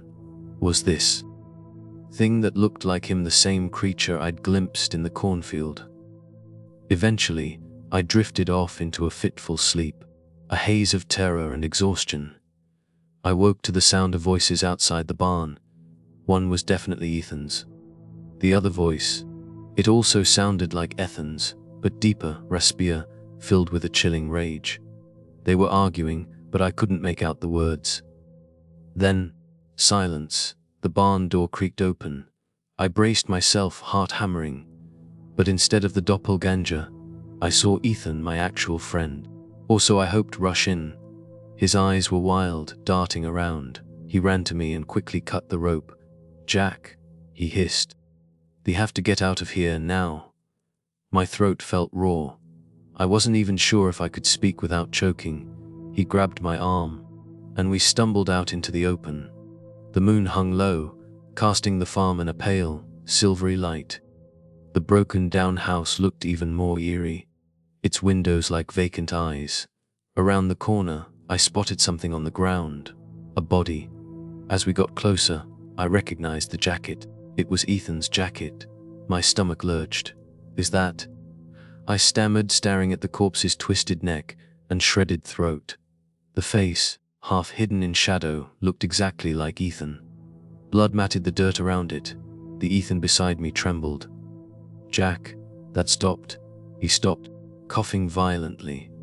"I don't know what that is, but we can't stay." He tried to pull me toward his car, but I resisted, half in shock. "Which one are you?" I asked, my eyes flicking between the man next to me and the body on the ground. My voice cracked. "Who are you?" He didn't answer, just tugged harder on my arm. My head was spinning. I scrambled to grab the shotgun from the porch. I needed some kind of protection, no matter who or what was standing next to me. As we neared the front steps, the door to the farmhouse creaked open. Out stepped another figure. Me, same height, same build, even the same faded jeans I was wearing. Its face was partly in shadow, but I felt it in my bones, that was my face.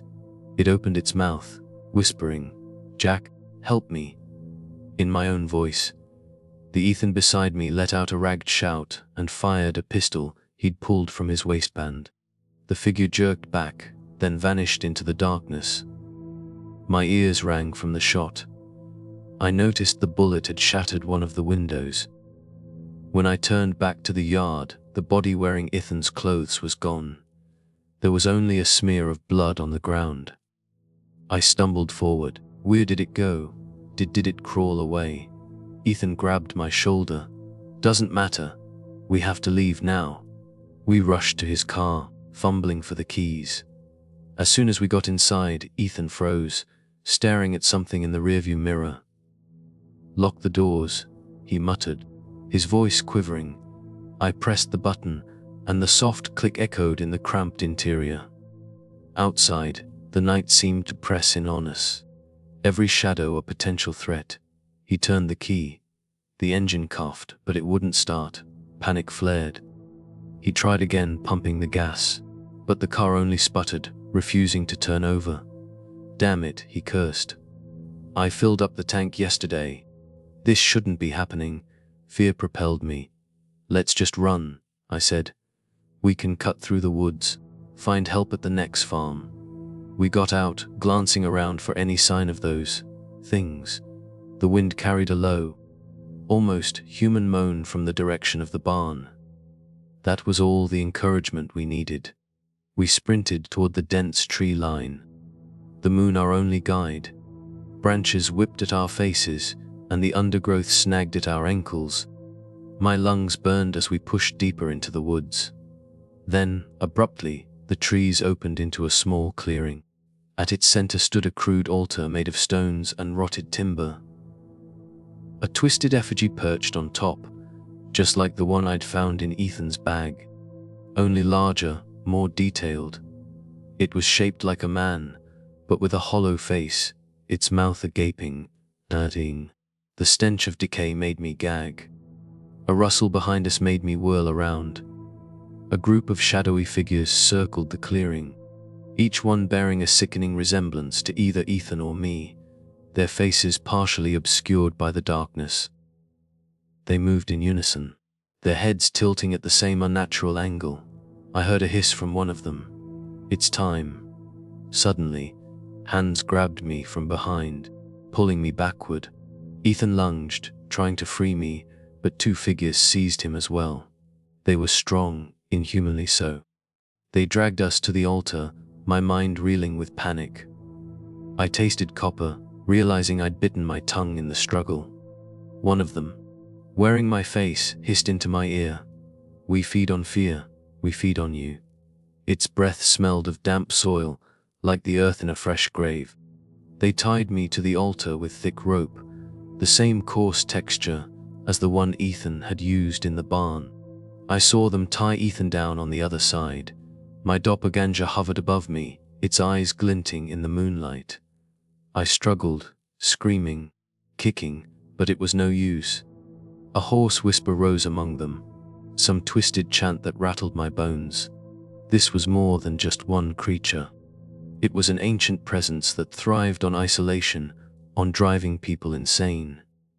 My mind flashed to old family tales about the farm, stories of sudden disappearances, quiet tragedies. Had my ancestors somehow bargained with this entity? The chanting grew louder, swirling with the wind.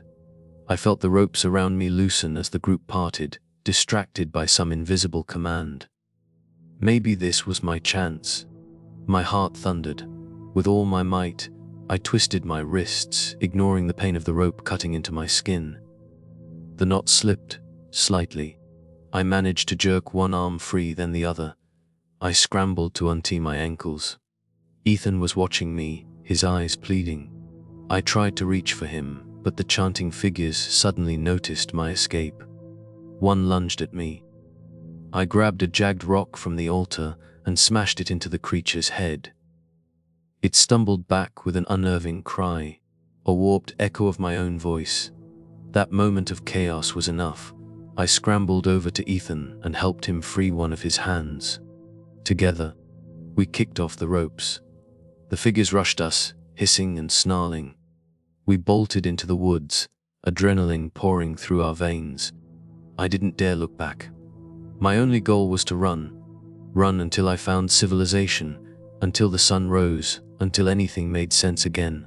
Branches tore at my arms and face, the cold night air biting at my lungs. A sharp pain erupted in my side when I tripped over a root, tumbling headlong onto the forest floor. Ethan hauled me up, but then he stiffened. His face went slack, his mouth opening and closing soundlessly. Before I could react, something yanked him backward into the darkness. I heard him scream, "Jack," and then silence. My entire body trembled. My best friend had been pulled into some fathomless abyss of the night. I wanted to go after him, but fear paralyzed me. I stumbled onward, alone, half blind with terror, until I saw the faint glow of the farmhouse porch light. I don't remember how long it took me to reach it. Inside, the house looked like a tornado had ripped through it. Furniture overturned, shattered glass everywhere. The generator still hummed faintly, powering a single lamp in the living room. I collapsed onto the couch, gasping for air. My mind raced with images of Ethan being dragged away, the body in the yard, the copy of me in the clearing. I managed to gather enough strength to stumble out to my truck. By some miracle, the engine turned over on the first try. I tore down Possum Trot Road, refusing to look in the rearview mirror. I drove until I found a main road, until I saw street lights and gas stations again. But that's not quite the end. 3 days later, after I'd given a delirious statement to the local authorities, they searched the property. All they found were my footprints and signs of a struggle, but no bodies, no evidence of a ritual site, and certainly no sign of Ethan. It was as if he'd never existed out there. The official report labeled him a missing person, foul play suspected but unconfirmed. The nightmares started soon after. I couldn't sleep without seeing that twisted altar, hearing that chanting. Even in the daylight, I was constantly looking over my shoulder. Friends tried to console me, but how do you explain any of this? The police eventually stopped calling with updates. No leads, no resolution. A week later, I caught my reflection in a storefront window. My own face stared back, but for a split second, I swear it smiled at me before I smiled. It was a tiny delay, so quick most people wouldn't notice, but it was there. I haven't been back to the farm since. I live in a small apartment now, surrounded by noise and people. I keep telling myself that I got away, that whatever was out there is gone, that I'm free. But sometimes, late at night, I catch a glimpse of a man outside my window who looks just like me. And every so often, when I look in the mirror, I see the corners of my lips move just a heartbeat too late, like a reflection with a mind of its own. I wish I could say I'm certain of who I am, but the truth is I'm not. That place took something from me. Maybe my sanity, maybe something deeper. All I know is, I'll never be the same again. And if you ever find yourself driving down Possum Trot Road in Monroe County, keep going. Don't stop. Because once that farm takes hold of you, it never truly lets you go.